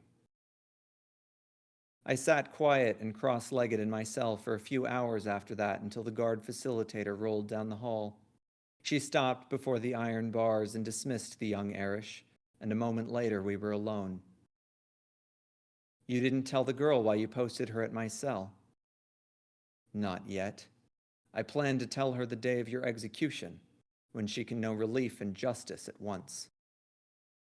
This is justice, then. Killing her father wasn't among the charges you sentenced me for. She shook her head. It doesn't matter. The end result is the same. It isn't just to sentence men for crimes they didn't commit. Yes, but you're not man. I frowned. I see. So that's how it is. You're a Shen, aren't you? A chaos bringer, a herald of death. Perhaps justice for you must also be chaotic. That sounds like vengeance. Maybe it is. I don't care one way or the other. I only came to ask you why you did it. Will the truth ease you? I was paid to. She waited quietly for me to say more. When I didn't, she said, "That's all." That's all. Who paid you? Does it matter? Why did they want Oradai dead? I never asked. You didn't care, did you? My work has always been easier the less I seek to understand its ends. That's convenient for you. Less than you'd think. She pursed her lips, her eyes drifting up to the dusty light filtered in the alley grates. How many have you killed? Even now you haven't a shred of remorse. You're a monster. I don't think you want my remorse. You want answers to make sense of the ways the wind blows. The Iron Wolves have grown restless, the Yol consolidates power with the Haran, and the Guardsmen carry her whimsical edicts. A troubling position for you, I imagine. It doesn't trouble me at all. The Yol Garen is capable. Come now. You're an honest sort. More so than the Yol, that's certain. Only a child would be naive enough to think the Haran well-intentioned. What are you implying? There are men who follow orders and men who give them. For long enough, you've seen the city created by the Yol Garen's order, a city where some escape punishment for crimes they committed, and others are punished for things they never did. And how long did the Yol let the wolf den feed before tasking you with a futile hunt? Is this what you do? You turn men on each other and seize on their conflict. The Yol ordered my arrest for mere convenience. She knows, as do you, that I'm innocent of those charges, but my execution will be a boon to Valesian's standing in the kingdom. However, if you were the Yol instead, I'd only be executed for a crime I actually committed. The outcome is the same for me no matter who the protector is. But if justice is important to you, the differences are evident. Why should I listen to you? I'm not giving orders. I'm not even suggesting them. Do whatever you will. I'm already exactly where I'm supposed to be. She gritted her teeth. Not quite yet, but I'll send you there soon, she said, and she turned her chair and wheeled away. And that is the end of that.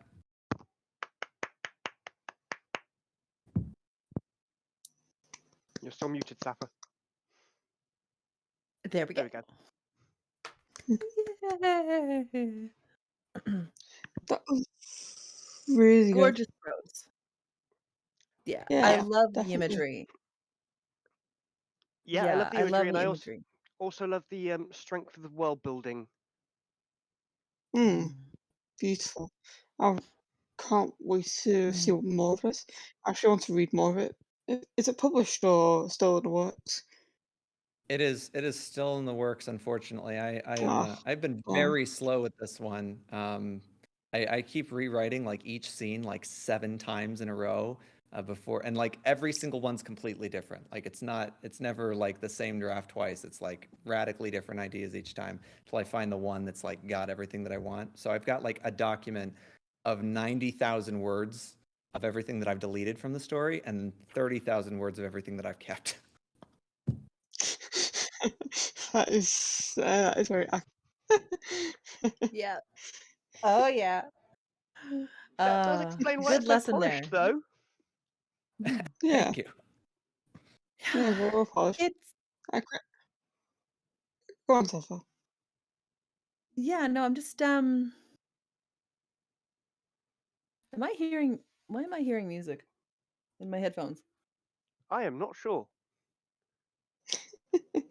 That I'm might be from like someone looking around my streaming desktop, in the I'm hearing background. music and I'm not hallucinating. There we go. Oh, now it's quieter. Okay, anyway, whatever that was. It's intriguing to see somebody who could be perceived as a very unlikable and a protagonist. You know, that sense of like, here's an assassin, somebody who's into, it seems, because I don't know much about your protagonist, that sense of like temperance beyond anything else. Is this puritanical? Is this justice? Manipulating the environment and things like that. And then to kind of see as I go, who am I going to root for? How am I going to root for them? I like that. I actually really like that. Um, it's fun for me to have somebody that I'm like, okay, this is, oh, you are who you are. Like, you are who you are, but also so vividly dour, if I could say it that way. Like grippingly dour. Yes. Um, Dour is a good yeah. word. I was looking for that word. I was coming up with solemn, but dour. Dour is spot on. Presence. Yeah, such a presence. And yet right now, I don't know where that presence is going to go. I'm sitting here going, "Huh, where are you going with this?" And that's a fun place to be, especially as somebody who reads a lot of fiction, who edits a lot of fiction, having a protagonist, having a character in there where I don't know where they're going. I can't tell what's going to happen. It's actually a little bit more rare than certain people might think. And also, that present permeates right the way through the text beautifully. The entire thing has that really strong tone of dour, solemn, of The of what gray skies. I think the actual line was something like the cold steel skies. Yeah. Iron. Sorry? Cast iron Cast skies. iron, That's right. there we go. Yeah, beautiful description. Yeah. Beautiful, beautiful imagery that reminds me a little bit of, watching Scandinavian television and seeing the c- thrillers and the murder mysteries and things of, these very competent and potentially quiet people who are staring out at the green blue waves with the grayish skies and this powerful wind picking up off the fjords. Like I get that same sensation. It reminds me of watching The Seventh Seal. A little bit Ingmar Bergman's The Seventh Seal. It reminds me a little bit of watching a really good piece of early, more experimental Scandinavian cinema. And I love being able to kind of dive into something which feels so, it's got grit, but I don't feel like I'm lost in it. And I don't feel like I'm like, oh, okay, here we go. Because sometimes when we read works that are a little bit more dour, it can have this sort of like downing effect. But here I'm like, oh man, this is gonna get good. Like, this is like, where are we going here? What's happening? What now? It makes it feel tense, doesn't it? It makes it feel like something's building and something's gonna eventually bubble up and boil out of it. And also the way you read it, the pace of your reading really builds into that tone as well. Um, like with David's reading earlier, the way he went reasonably quickly and bubbly to build up the joviality of the text, your slow, steady reading of it fed into the solemn dour tone. And fed into your protagonist. Yes. You know, it felt like I was seeing something from another person's perspective in a very visceral and real way. And, you know, it felt like a place that they did not particularly want to be. Obviously, by the end, yeah, I don't know very many people who want to be in a cell being told that they're about to get executed, you know, but it was building and combining, and I feel slightly, I don't know how reliable the protagonist is yet. I'm still waiting for certain definitions of things. Like I'm waiting to see that reliability. And I know that at some point something's going to give. And when it gives, it's going to be like a screaming torrent. And I'm there for it. Get this out. Come on. We've also got I know it's like, hurry up and wait. So the we've person also who spent 8 years writing Neon Leben. we've also got some comments from chat. Games GM telling us beautiful reading. Your descriptive writing in audio form is fabulous. Oh, thank you, thank you. Mm-hmm. I deeply appreciate. Yeah, it's been a it was really hard to nail sort of the voice of this character. She's got a very like I find when I write a scene and then I read it through, I'm like, oh, this doesn't match the voice of the character, so I have to like rewrite. That's why I do so many like rewrites, because I'm just constantly trying to like, and it took a lot for her voice to really like become super clear to me. So as I write more, it goes faster. But yeah, she's sort of she was one of the most challenging characters that I've worked with, because I think she it's very hard to give the sense that she's in control, while at the same time there's clearly so much going on in the world around her. And when I set out to write the book, my sort of vision for it was I really wanted to give this feeling that you're deep underwater and a bunch of systems that don't make sense to you. So when you're underwater and you see all the schools of fish combined, you see the coral reefs, and you see just everything is swimming around you, and there's so much happening, but at the same time you have no control over it, and you're just kind of like drifting there. And that's kind of my thesis for the main character, but at the same time she's clearly got a lot of say about where the water's going. But thank you. Yeah, I greatly appreciate. Thank you for the opportunity to read it, and I do hope to have it done in the next year. I've been working on it for 1 year now, so I'm starting to feel the like fatigue of this is one, you know, I'm counting up the ticks of like I don't want this to be a decade project. No, take it. Yeah, you don't. Trust me. Get it out. Oh Not to say yeah. rush, but yeah. Yeah, decade-long Don't rush, project but gets rush. very, very frustrating by the end. You get rather No, sick of no the rush, story if but you're doing it for too long. yeah, don't Okay. take years on it, you know. Mostly just because selfishly I want to read it. So Same. Now, we do need to move on because we've got a bit more to go and limited time. Axel has managed to join us. Are you ready and able to go next, Axel? Yes, I am. Can you hear me? Yeah, we can hear you. Since you weren't here at the beginning for the introductions, would you like to introduce yourself before you introduce your piece and then go ahead? Sure. I'm one of the founding members of the Twitch Writers Network, and the Twitch Writers Network Discord specifically. I am a fanfiction and original story writer, so today I'll be reading some fanfiction to add some variety to our pieces. Yeah, I figured that might be an issue, Itachi. I know some people have trouble hearing me. Is this any better?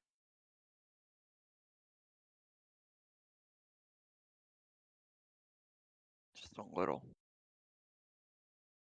Okay, so I think this will do. I'm gonna pull up my piece. 1 second. So this story is a Naruto-based fanfiction. If you've heard of that, I'm pretty sure most people have, even if they haven't actually consumed the media. So Naruto is an animated series about ninjas, but that term is kind of thrown around even though they're very not ninja-like in the historical sense. But I'm just going to get right into it, and hopefully you'll be able to follow along, and I'll answer any questions after. Okay. Chapter 1. Obito Uchiha skulked along in the evening moonlight, surveying the place he once called home, but now loathed with every fiber of his being. Despite his best efforts to keep quiet, his feet crunched over leaves shaken loose by the breeze. He followed a newly fallen leaf's dance through the air, watching it float past him toward a dock overlooking a pristine lake. A child, seated at the water's edge, piqued Obito's interest. The black-haired boy known as Sasuke Uchiha was staring off into the distance. Rather than approach, Obito tugged at the hood of his cloak, making sure his face wasn't visible. He continued along, not reacting when the boy eventually turned to observe him. The sidelong glance he directed at Obito was devoid of any light, any shred of hope or warmth. I may be able to use that, the cloaked ninja mused. Sasuke lost interest in a matter of seconds, and turned to stare at his own reflection in the lake instead. Later, at the foot of a grave outfitted with a ring of flower bouquets, Obito hung his head in silence. A raindrop hit his shoulder, but he paid it no mind, even as the rain began to fall in thick sheets, drenching him beneath his cloak. He refused to move from his spot. He knelt to brush his finger across the name engraved into the wet stone. Rin no Hara. Having done all that he came here to do, Obito called forth a portal to transport himself away from this hell. However, something in the distance caused him to dispel the technique and go over to investigate. Obito descended the cemetery steps and approached a blond boy nestled into the crook of an aging tree. He slept soundly, his clothes tattered and damp. Pathetic. Obito ground his teeth. This was Naruto Uzumaki, the boy he'd once tried to kill for no other reason than to gain an advantage against his parents, Kushina Uzumaki and the fourth Hokage, Minato Namikaze. He did not care for Naruto, nor did he particularly hate him. Back then, the child had been nothing more than a means to an end. Soft snores penetrated Obito's stream of thoughts. He looked down at the boy and felt his blood beginning to boil. This wasn't the first time he'd spotted the kid all alone, looking after himself. Many times, when sneaking into the village to visit Rin's resting place, he noticed Naruto wandering the streets or sitting by himself on a swing across from the Ninja Academy, not a soul by his side. Why was Obito's former sensei's son, the previous Kage's son, left to fend for himself like a wild animal? The Uchiha's thoughts drifted to his past teammate, Kakashi Hatake, and then to the current Hokage, Hiruzen Sarutobi, Jiraiya the Toad Sage, Tsunade of the Senju clan, and countless others. One would expect at least one of them to step in and give this boy a better life than that of a street rat. Obito had cast aside his attachment to this world and deemed it worthless long ago. The treatment of the child in front of him further cemented his beliefs. Hypocrites, Obito seethed, backing away from the boy and conjuring another portal. Hypocrites, all of you. None of you keep your word. Nothing mattered in this world. No one could see what he perceived with such clarity. They all continued to fight meaningless battles for empty causes, leaving innocents like Naruto to fall through the cracks of society, or to become pawns in some larger scheme. Why should one care about a world like this? Obito landed with a soft tap on a cube inside of his personal dimension. thinking back on all that led him to his current conviction. He would make them see. First Sasuke and Naruto, then in time, everyone would know true despair. Everyone would understand the futility of fighting against the inevitable. He removed the mask that hid his face and stared at it for a long moment. Its swirl pattern drew his focus to the single eye hole. What he saw there was all too familiar. Darkness, emptiness. That was all that awaited him inside of that void. Of course, he wasn't the only one. Loss and pain followed Sasuke and Naruto everywhere they went. They were both victims of multiple tragedies, and were being used for others' benefit. The difference between them and Obito was that unlike the boys, he was in total control. He possessed the knowledge and power to bend reality to his will. In time, he would give them that, too. Time to get to work, he thought with a chuckle. First, aim knowledge. Naruto backed away from the masked person looming over him, stopping when one of his heels bumped against the wall of a nearby shop. The masked man made no move to follow. Grunting, Naruto eyed the empty shop fronts that surrounded them and realized that they were alone here. That meant no one was coming to save him. Not that this was anything new. In all honesty, he wouldn't have found it surprising for someone to see what was happening and do nothing about it. After all, the villagers treated him horribly on a daily basis. When they weren't ignoring his existence, they were shouting at him or calling him a freak. Why they treated him this way was anyone's guess. Did you hear me? The masked stranger's gravelly voice said as he stared down at Naruto. I said I want to tell you a story, Naruto Uzumaki. Yeah, I heard ya, Naruto said with a glare, trying to hide his fear. Sweat beaded and ran down his back. Why should I listen to you? And why aren't you ignoring me like everyone else? This guy couldn't be good news.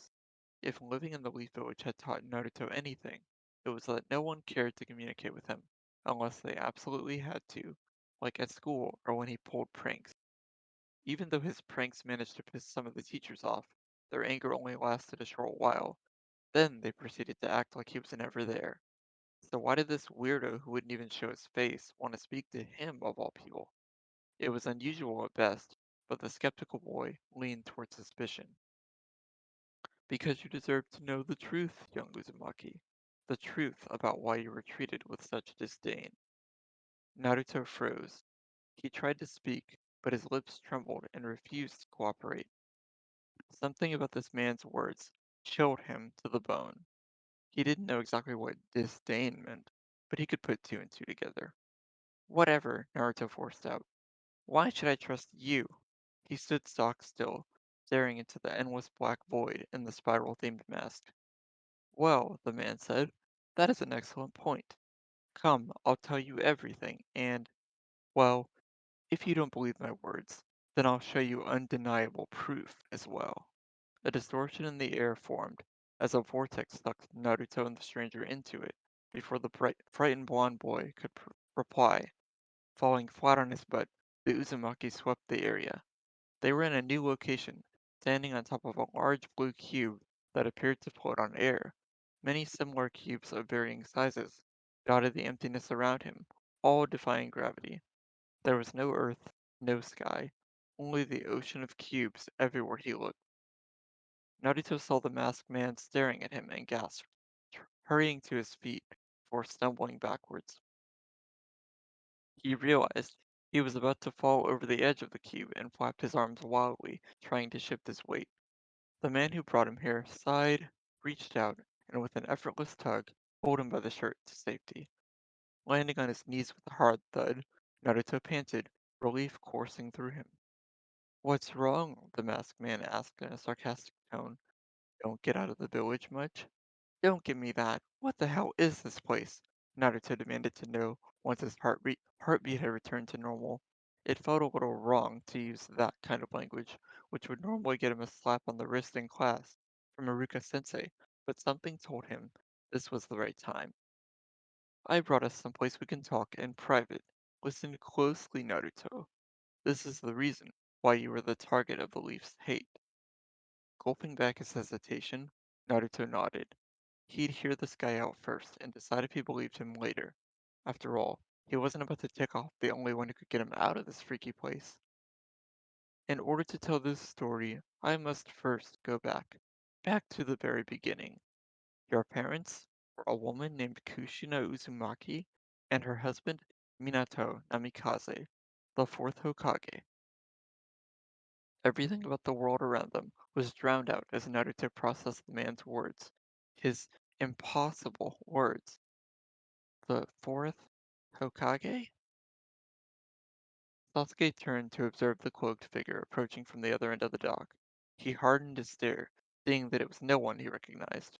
His cheeks were still sore from the pressure of maintaining his fireball jutsu, but he did his best to show no weakness. That's quite a good-sized fireball, Sasuke, a filtered voice said. The masked person gave slow, mocking applause that the boy saw through.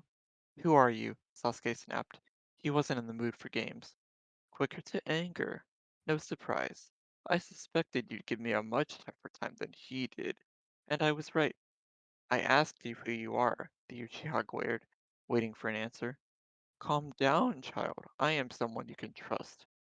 Sasuke scowled, his hand creeping toward a weapons pouch on his waist.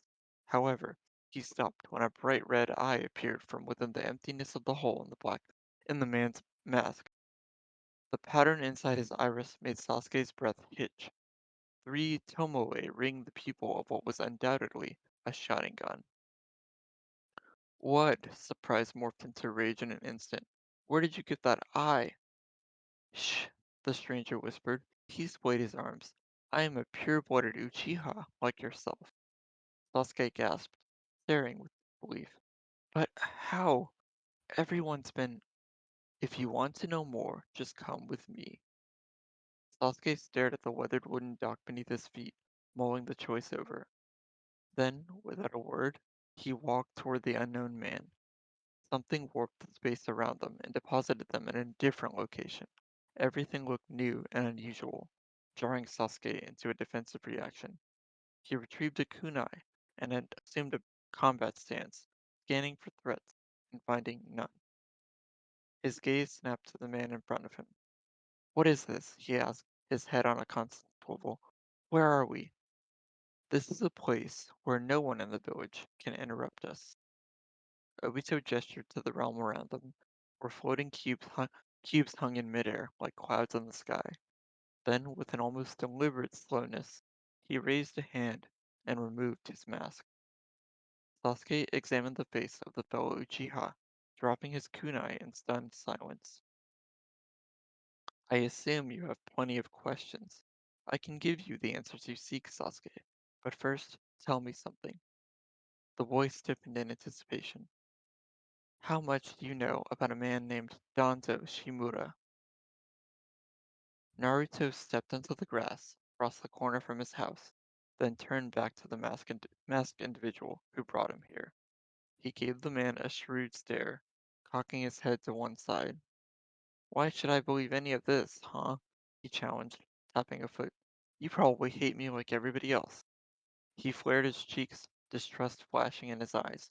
If I hated you, then I would have simply left you in my dimension until you starved to death. Obito wagged a finger. Besides, you don't need to take my word on any of this. If you want proof, meet me in the forest outside of the village at midnight. Oh, and not that it should be all that hard for you, he added with a chuckle. But do come alone. Having said his piece, the man warped away through another spiral portal. Naruto stuck out his tongue in defiance. What a jerk. Sasuke stood motionless in the street, amidst a light rain that grew more intense by the second. Conflicting thoughts swirled around in his head as he tried to make sense of everything he was told by Obito Uchiha. That was the name the man had given him during his lengthy story. That's all it was for now. A story. What reason did Sasuke have to buy into any of what he said? Raindrops burst against Sasuke's skin, but they were nothing more than background noise against his deafening inner thoughts. He plodded along the damp dirt path back home, reflecting on the night he lost everything. The next thing he knew, he was staring at the front door to his apartment, he absently let himself in and slipped off his shoes. Sasuke spent most of the evening trying, and failing, to get his mind off of what Obito shared with him. It couldn't be true, could it? That's when he remembered something. Something new. He wasn't sure when or how the memory was triggered, but in that moment, he knew. Ever since that night, he told himself he must have imagined it because that was simpler than accepting the reality, a reality that refused to be ignored now. Deep in his bones, Sasuke knew Obito's words were true. One small detail hadn't sat right with him ever since the night of the massacre. Everything Itachi said, everything he did, made what Sasuke saw back then impossible. And yet, that night, as he looked back on his little brother one last time, Itachi cried. Naruto reached the forest on the outskirts of the village and leaned against a sturdy tree, staring up at the starry sky above. He let out a breath, wondering if he made the right decision coming here or not. What if he was right to be suspicious? It could all be some big joke just to make him wait out in the cold all night. Or maybe that masked weirdo and some of his friends were going to ambush Naruto here and beat him up. A tense feeling in his chest kept him from doing the smart thing and going back home. Sure, leaving made the most sense, but no matter how shady the man seemed, he had done one thing Naruto still couldn't get his mind off of. He had acknowledged him. The guy came to the village looking for him. While it wasn't exactly the same as needing him or wanting to be his friend, it still made Naruto feel good inside. A smile worked its way onto his lips as he thought back on their conversation. The man approached Naruto all on his own, and he never treated him like a bother. Whether all the stuff he said about Naruto's parents was true or not, it didn't really matter. Someone finally saw him. The eerie sound of a portal forming nearby cut his thoughts short. Well, well, you actually showed up, eh? The cloaked stranger stood obscured by shade under the tall trees. Naruto huffed, ignoring the man's teasing tone. So what's this proof you were telling me about earlier? Tonight, you'll get all the answers you're looking for, Naruto Uzumaki. We're going to take a trip into the building where the Leaf keeps its restricted records. What? Naruto said, recoiling in surprise. That place has a ton of Anbu guards and barriers around it. How will you? In response, the man conjured a portal small enough for his gloved hand to fit through. Naruto gasped when he felt fingers clasp the back of his collar. He turned to see that the weirdo's missing hand was sticking out of another portal over his shoulder. That's how, Cloaked Guy said, with another one of his annoying chuckles. Naruto slapped his hand away. Shall we get going? Naruto was surprised to find all of the half-dozen guards surrounding the record-keeping facility knocked unconscious and dumped in a pile outside its perimeter by the time he arrived. What was even more shocking was that he never noticed his guide wasn't beside him anymore. Instead, he'd been more worried about getting caught out here in the middle of the night. That's the last of them, the hooded man said, before nodding toward the building. He summoned a portal that sucked the guards in, then gestured for Naruto to approach him. When he obeyed, a second portal swallowed the two of them up, then deposited them inside of the room that housed numerous rolls full of secrets. Standing in the middle of the dark room, Naruto marveled at the rows and rows of restricted information. He couldn't believe he and his partner now had access to this place for as long as they wanted. It was crazy, and yet here they were. The man's Sharingan gleamed as he performed a weak fire style technique to light a few torches on the wall. He turned to observe the young Uzumaki, who still had not moved a muscle. Aren't you going to take a look? After all, that's why we're here. Naruto shook himself back into focus. Uh-huh, I'm ready. So which one is it?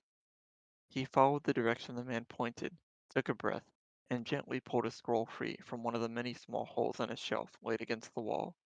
The cloaked stranger made a hand sign, and Naruto felt something pass through the scroll he held. Almost dropping it out of fear, he stumbled, then looked down at the paper. Nothing was different about it, but he could sense that the jutsu the man cast did something. that he couldn't see with his eyes. Looking up with a brow raised, the blonde asked, "Hey, what did you—" Anticipating Naruto's question, Cloaked Guy said, "I removed sealing jutsu on that scroll to allow you to open and read it. If you had tried on your own, nothing would have happened." "Oh, uh, thanks?" The man nodded, then fell into a casual pose against the wall, while Naruto unfurled the scroll to read its contents. His eyes scanned every detail on the aged paper, hungrily devouring every word and illustration. He may not have understood some of the bigger words, but he knew enough to get the general meaning of what was there. Minutes later, he dropped the scroll, lips quivering as he processed everything he had just read. His accomplice narrowed his one visible eye. "Well?" the man asked in a slick tone. "Do you believe me now, Naruto Uzumaki?" And that's the end of my piece. Thank you. Fantastic. Yeah. I've heard this piece before and I've said it before. I really enjoy that you have properly captured the characters, Naruto and Sasuke in particular. You've got the hot-headedness and daftness of Naruto, and you've got the cool, calculated Sasuke really well. Those are very apt descriptors of them. Thank you. Any other Yeah, I wanted to comments, say questions? actually, I don't know much about Naruto to the comments, so but other than that, it was well written. I could imagine it very well. What's going on? Thank you. Yeah. I have seen all of Yeah. 5 minutes of Naruto in my life. I can, return my anime lover card now, because I haven't seen it. So there was a bit there that I recognized that it was a deeper part of a larger story, but I did not have the knowledge required to understand the significance of certain things. Um, but I could tell that for an informed reader who actually knows what Naruto's about, that there's a lot of really solid writing there, and there's a lot of connections to the original, the extant materials. So Thank you. I very much appreciate that. That's a very thoughtful comment, and it's one of the things that was really important to me. I was actually scared to start writing this because I knew it would take so much commitment and so much deep delving into the lore and the characters, and I wanted to get them right. And I felt like after a lot of practice and a lot of time, I was finally ready to tackle this, and I think that I managed to at least pull off something I'm proud to show to people. Otherwise, I wouldn't have brought it here today. Yeah. we tend I not to thought it read was the things really we're not proud of. It was really so. This is I've heard many sections of this piece through the ages, and I think it's all part of the same, right? Or are they just different stories altogether? I'm pretty sure all the ones you heard were the same story. Yeah. Excellent. Yeah. So when I heard your first one, which I think must have been like close to a year ago now, it actually made me go and want to watch Naruto so that I could understand everything. So then I did. I binge watched the entire series, and now that I have seen Naruto, I can say that like, wow, it came through so much. How like, yeah, like you're like devoted to the world. Like you've committed yourself to staying within their world and staying within their tone. Like even the narrative tone. I mean, Naruto is an anime, right? So it doesn't have a narrator for it, but your narrative tone fits very much in the sort of in the vein of what Naruto's like maybe cinematic framing is. Like it's very light, and also yet there's a dark side. You know, those moments where you've got the Sasuke flashbacks of the people who are doing shady things in the trees. Like all of that, it fit very much in the Naruto world where it didn't have that some fan fiction like it loses faith when they switch mediums like that, when they go from movie to writing or something, and yours didn't at all. I thought it was really fantastic. Thank you. I had no idea that I actually converted you to a Naruto watcher, and I'm so excited to hear that. Yeah, I think that is Definitely. a massive compliment to a fanfic writer. Yeah, I could die. But thank you Please so much. don't, please I don't will not die, because I yeah. have to finish the story. Yeah. Anyone else? Telenartho David is in chat saying, I only caught the end, so I can't comment on the story itself, but at the very least you should know that you are doing great in terms of reading out loud, pacing, diction, etc. Nice job. Thank you. Which, yeah, I your did. reading has improved. Yeah, I did try to do some fancy little voices here and there for the different characters, but I'm not exactly like well versed in voice acting or anything. I just tried to give a little flavor to young Naruto and then like Obito with his mask on versus Obito with his mask off because he sounds different when he has it on. And I like all those little details. I consider them important. But We thank we you. can't all be Sappho with her beautiful detailed voices and accents. Very I wish we true. could, but Thank you. Well, you just gotta kind of find a voice and you gotta stick with it a little bit, kind of start talking from the side of your mouth instead and just sort of kind of build on it from there. And then you got somebody else who's a little bit more like this. And, eventually you just kind of talk to yourself until you're astoundingly idiotic. And then at some point it becomes a little bit more useful than others. But yeah, Thanks everyone. I've practiced voices for my characters, but a lot of them I'd almost be embarrassed to do in front of people. Possibly Oh, because I need to yeah. practice them more. Anyway, we've Like only got Max. half an hour left, and we still have one reading to go. So we should move on promptly to Writer Lee's reading. Are you ready? Yep, now I am. I've got my mic down. Fantastic. So yeah, here's the link to the piece I'm going to be reading. So, with Safa, we've been going back and forth on like feedback and all stuff on a feedback streams, and so this is like the rewritten chapter 1. Well, rewritten chapter 1. So yeah, here we go. I looked out the cafe window, watching morning workers. Some armed with umbrellas, others armed with hoods, briskly walking down the central London street. A handful came to the cafe, seeking their first hit of caffeine and refuge from the deluge. The rest went past with a determined yet dejected look, which didn't surprise me given it was a Monday. Inside was equally as busy as the outside, creating a loud buzz of chatter and activity. I didn't mind the noise. It ensured me and my target wouldn't be overheard. I looked away from the window and sipped on my coffee. Looking up from my cup, I glanced over to my target, Jackson Hollard. Since he had a meeting later on today, he was wearing his finest grey polyester suit that strained to contain his oversized body, and a matching polyester tie that had an ugly paisley pattern on it. His face was old and weathered, like his political career and opinions. As expected, he was sitting at the table by the counter, missing a latte and reading the Times. From where I was sitting, I could just about make out he had the paper open on the horse racing section, no doubt checking how his horses did in recent races. Hanging on the back of his chair was a faux leather messenger bag, my second target. I glanced up at the clock above the counter. It was 25 minutes to 9. 10 minutes thereabouts until he gets up from his table. Time to make my move.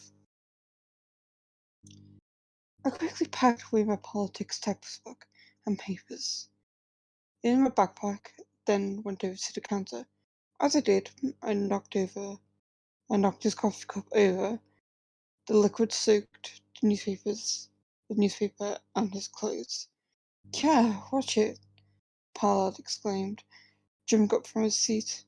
I spun around to face him with an apologetic look on my face. I'm so sorry. I grabbed some napkins from the counter and began dabbing at his shirt. Do you know how much the suit cost and how much it cost to send to the dry cleaners? He grumbled loudly, with a look of annoyance on his face. I'll happily cover the cost and get you a new coffee. I'm so sorry. I'm such a klutz. He looked at me and his eyes instantly softened. Oh, I'm sorry. Where are my manners? I shouldn't be speaking to such a lovely looking woman such as yourself like that. Oh, it's okay. I'd be angry too if someone knocked over my coffee. Here, let me help. He took some napkins and helped clear the table. When he was distracted by that, I quickly switched out his EpiPen that was in his blazer pocket for one that contained a high dose of peanut proteins and hemoglobin A. Let me get you another cup. What was it? I asked. You don't have to. Please, I insist. I'd feel guilty leaving you without a coffee. In that case, a latte. I nodded and went over to the counter to order another latte. The barista quickly brewed one up and handed it over to me. I discreetly looked around the cafe before pulling out a small plastic vial that contained peanut flour. I tipped the entire contents, into the cup and gave it a good stir before handing it over to Pollard. With an apologetic smile, it's fine. His fingertips brushed against mine as he took the cup. I'm hoping not too forward, but aren't you Jackson Pollard? I said, making sure to add in a bit of hope in my voice. Yes, last time I checked, he said with a chortle. Oh jeez, I can't believe I spilled coffee over my inspiration. I buried my head in my hands. No harm, no foul. He patted my shoulder with a smile. So I'm your inspiration here? Yes, I'm a politics student. I have a section on your policies in my dissertation. It's simply amazing to have met you. Put a hand on his arm with a smile. I appreciate the sentiment. He trailed off, looking at the student lanyard around my neck. I didn't miss how his eyes lingered on my cleavage. My choice in tight-fitting white button-up blouse was paying off. Ellie, as much as I want to stay and chat, I have to get going. I have a meeting to prepare for. He slowly got up and grabbed his bag. Wait, I cried out, making sure to put the right amount of desperation in my voice. Don't suppose you have a spare moment? I would love to ask you a couple of things for my dissertation. He glanced at his watch, then at me. Eventually he nodded and sat back down with a smile. For such a lovely woman like yourself, I have all the spare moments in the world. Thank you. Gosh, I can't believe my luck. So, what is it you wanted to ask? How did you manage to get the intelligence agency budget changed? That's a stroke of genius, by the way. Too right, those sneaky bastards got their funding cut. Should be going to schools and hospitals. Me. Put on a pandering smile. Why, thank you, and not to toot my own horn or anything. It was a good move on my part. He put his hand on mine with a smile. Plus, it was just a matter of talking to the right people and convincing them. I can be quite persuasive when I want to be. Oh, no doubt. I took a sip of my coffee. He followed suit and took a sip of his own coffee before asking, anything else? Pollard began to splutter and clutch at his throat. Everything okay? I asked, releasing my voice with fake concern. Allergies. He fumbled in his pocket, eventually grabbing the EpiPen and plunging it into his thigh. His face followed up as he slumped out of the chair and hit the ground, causing the crowd to gather. He shook violently as a rattling sound echoed from his chest. I grabbed his bag and headed for the door. Someone call an ambulance! I heard someone cry out as I slipped out the cafe. I retrieved my car, a black BMW M6 that was parked a few streets away. I wasn't one for luxuries, but I was glad to have this one. I was glad this was one of them. I tossed both bags into the back seat and got on my way to the pit. After a 30-minute drive, I pulled up to a park on the outskirts of central London. Luckily, the rain had stopped by the time I got the car. I walked past a duck pond that had a statue of a World War II soldier in the centre. Leaning over the edge of the pond was two teenage boys. Just out of reach was a football floating in the water. They must have kicked it over the fence around the football pitch. Come on, use this, Maddie. One of the teenage boys handed a long branch to the other. One called Matty swatted at the ball, but it drifted further away. Need some help? I went over to them with a smile. Yes, please. Yeah, please, that's our ball. Matty pointed to the ball. Mind if I borrow that? I gestured to the branch in their hand. Sure. Using the branch, I knocked the ball towards me. I grabbed it and handed it over with a smile. Thanks. Matthew and his friend ran back off to the pitch running. Any time, I called after them. Continuing down the path to a moss-covered building that had a staff-only sign bolted onto the door. I grasped the handle and let my fingers rest on it for a few seconds, whilst the print scanner did its job. An audible click sounded, letting me know the scanner was finished. I let myself in and was surrounded by garden tools and industrial-style shelves. On shelves was bags of soil and fertilizer. I slid the light switch box to one side and accessed the keypad. I punched in my personal key code 84737 and hit the first floor button, making sure not to press anything else. I was strictly forbidden, like other recruits and agents, to go down the other floors. Due to the strictness, theories as to what was below formed in my head. Science labs, prison cells, torture chambers were some of the ones I came up with. On her own accord, my foot tapped impatiently as the elevator smoothly descended. I was glad James started to ditch the elevator music as it would just make the journey even longer. The doors slid open with a smooth hiss, and I was greeted by the checkpoint room. I involuntarily shivered as always when I saw the metal panels of the pit. It took only a few weeks after graduation until I could predict who was on duty. Since it was Monday, it would be Connor. Hey Selena, you know the drill. He gestured to the full body scanning machine that was connected to a computer mounted on the desk. I stepped inside the arch and waited. So, good mission? Yeah, quick and clean. I seriously need to get back out in the field. Doing stir crazy here. Connor sighed. The machine beeped, saving me from more conversation. Clean, you can go through. See you around. Uh-huh. I pushed open the metal door and walked into the training room. As always, it stunk of body odor and sweaty socks. As always, a whole host of activities was taking place. Sparring, weightlifting, and treadmill exercises were some of the popular ones. Currently, a sea of blue tracksuits was surrounding the sparring mats that were placed in the centre of the room. The crowd was filled with faces I recognised, and some didn't. I couldn't care who was there, to be honest. As long as they left me alone, they were friends on my book.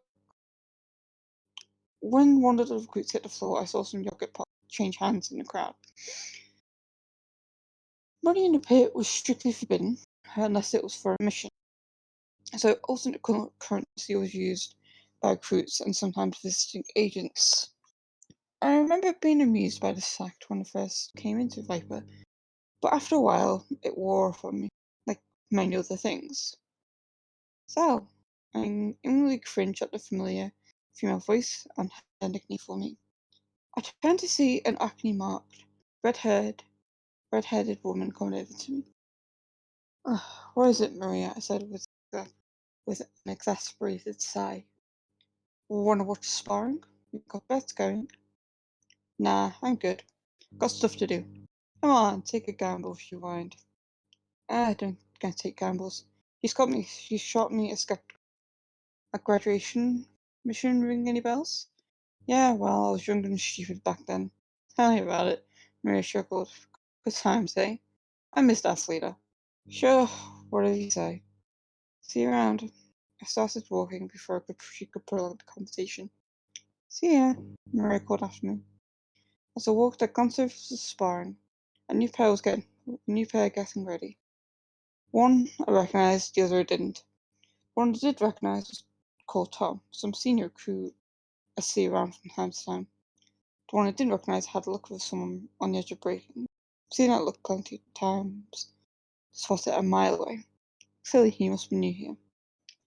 The pair started sparring. I could tell this wasn't going to last long.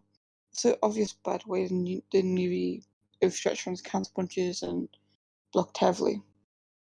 Tom finally got bored of playing and hip tossed him to the ground and rained down nasty hand fists to the newbie's face, causing blood to trickle from his nose.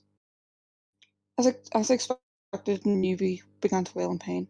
Stop, he cried out, but Tom didn't. Enough, Ryan, the head trainer barked out.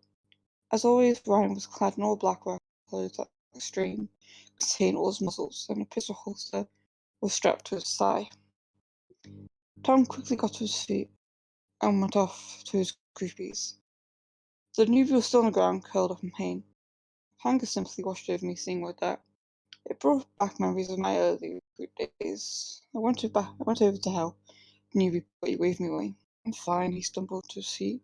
Are you sure? Yeah. The runt's still squealing, huh? Tom came back over with a smug and oh so punchful smile.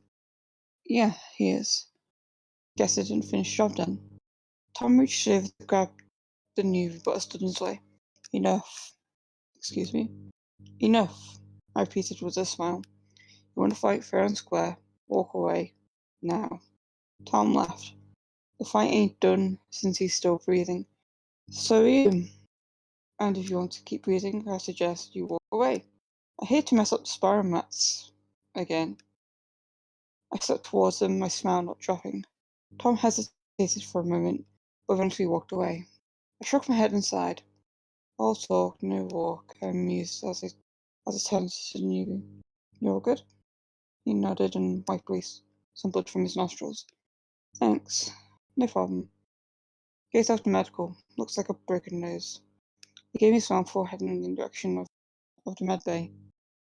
I went up the stairs tucked away on the left.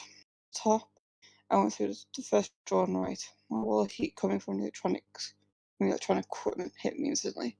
As always, agents were busy doing things for missions here in operations. They were either on the computers or watching the wall monitors. I headed over to the door off to the side. A desk was near this door and was staffed by a pixie-sized woman dressed in a white button-up blouse and slacks. Her strawberry blonde hair was pulled into a tight bun. Wouldn't go in there. James is chewing out an agent. Isabella said in a thick Italian accent. What happened? Agent got seen by a target. That sucks. Mission gonna be burnt then? Shook her head. Don't know yet. Still deciding. Before either of us could say anything, a gunshot rang out from inside the office. Well, the famous song goes, another one bites the dust. A minute or so later, a couple of guards dragged out a body already zipped up in the body bag. But surprisingly, no one batted an eyelid. To everyone, it was another day in Viper. The intercom on Isabella's desk squawked life. Could you send in the cleaner, please? James's voice said. Sure thing, boss, Isabella said into the microphone. She released a button and pressed another. Cleaner to James's office, please. A few minutes later, in came an elderly woman pushing a cleaning cart. Got the door for her as she trundled inside. Thanks, Sharon, Isabella called after her and in return got a middle finger. About 10 minutes later, Sharon came out grumbling. Fifth time this week, I need a pay rise. She left operations with a huff. Isabella chuckled. God bless Sharon.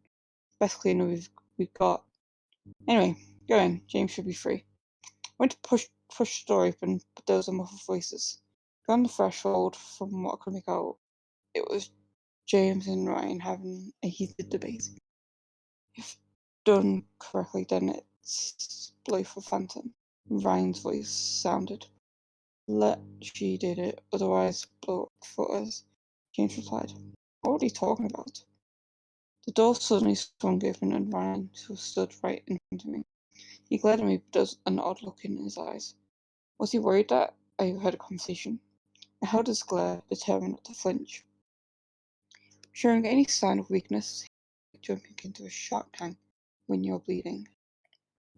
James is waiting. Ryan jerked his head backwards before moving out of the way.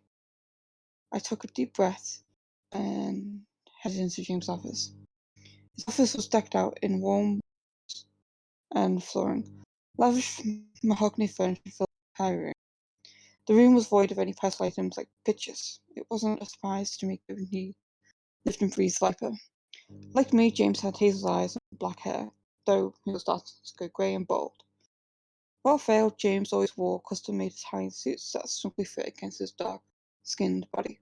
I found the suits pretentious, but I had to admit there was a certain amount of class to them. As I sat in one of the armchairs on the opposite side of the desk, Ryan slammed the door behind him. Cut under his skin. I assumed it was the argument he was having with James. Never thought I'd see trouble in paradise, especially with them two. Yeah, Selena, welcome back. James smiled fondly at me as he looked up from his laptop, his stern eyes softening slightly. All done with the mission, I gather? Yes. Excellent. Oh, he clapped his hands together with a smile. The smile getting bigger. All went according to plan? Yes. I knocked over his coffee, giving me a chance to switch out his EpiPen for the one we prepared with peanut proteins and immunity. Prior to that, I slipped peanut flour into his new coffee, so he was forced to grab the EpiPen. As I spoke, James typed away on his laptop, no doubt, writing a debrief report. Oh, I also collected his bag as ordered. I set down the bag on the desk. Excellent. James took the bag and placed it in the drawer. I'll get to that once we finished. Before I could say anything, the intercom buzzed. Could I nap Selena for a moment, boss? Came Isabella's voice. Of course. We just finished up with the debrief. I'll see you around. I got up and head out the office. Good luck and take care. James smiled as I left the office. Once out of the office, Isabella addressed me to follow up. We went into a room off to the side. She slipped the vacant / occupied sign to occupied. I took a seat in one of the metal chairs and angled it towards the monitor mounted on the wall. Isabella picked up a remote from the side table and looked at it. The screen flickered to life. On it was several documents. Everything okay? I asked. That agent you saw being dragged away. I want you to finish this mission. Isabella enlarged one of the documents. It turned out to be a mission brief. I quickly scanned over it. The mission seemed simple.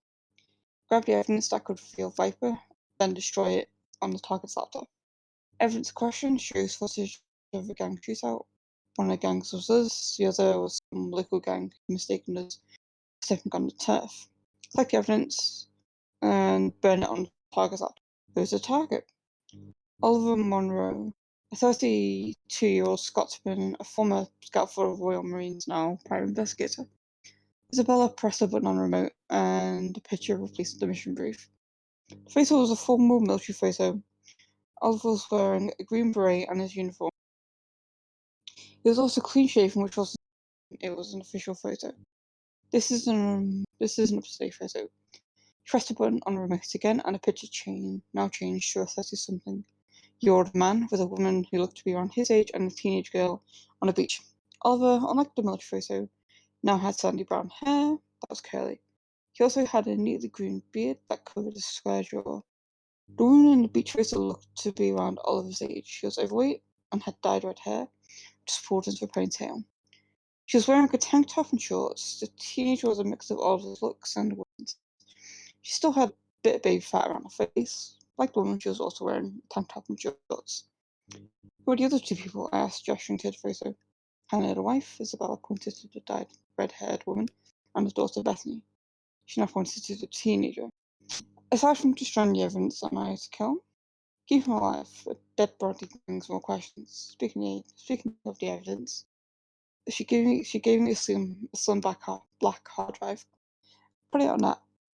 Got it. Anything else? The recon is done and it's on this tablet. She now has a tablet. Great. but I'll do my own to be on the safe side. Sure thing. Just get this mission wrapped up within 48 hours. That I can do. What if you need extra time? Then you aren't the agent I thought you were, Isabella said. Alright, I get it done. Be back soon. I got up and left the room. That's it.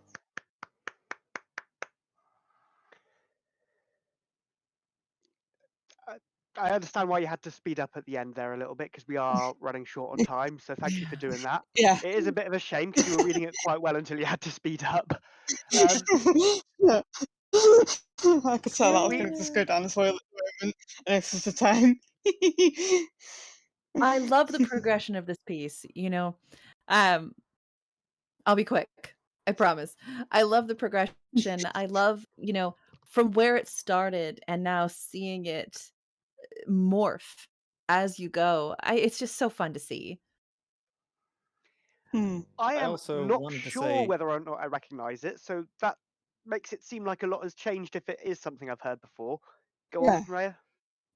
I just want to say I thought you really juggled handling so many characters at once. I mean that can be a real challenge, and you like the number of characters that that she meets throughout, and I thought it was really well done. Like they all felt distinct and they interacted really well. So just yeah. Thank you. Much That- appreciated. That swapping out the EpiPen with peanut oil or whatever it was, vicious. Vicious. The thing that's meant to cure him kills him.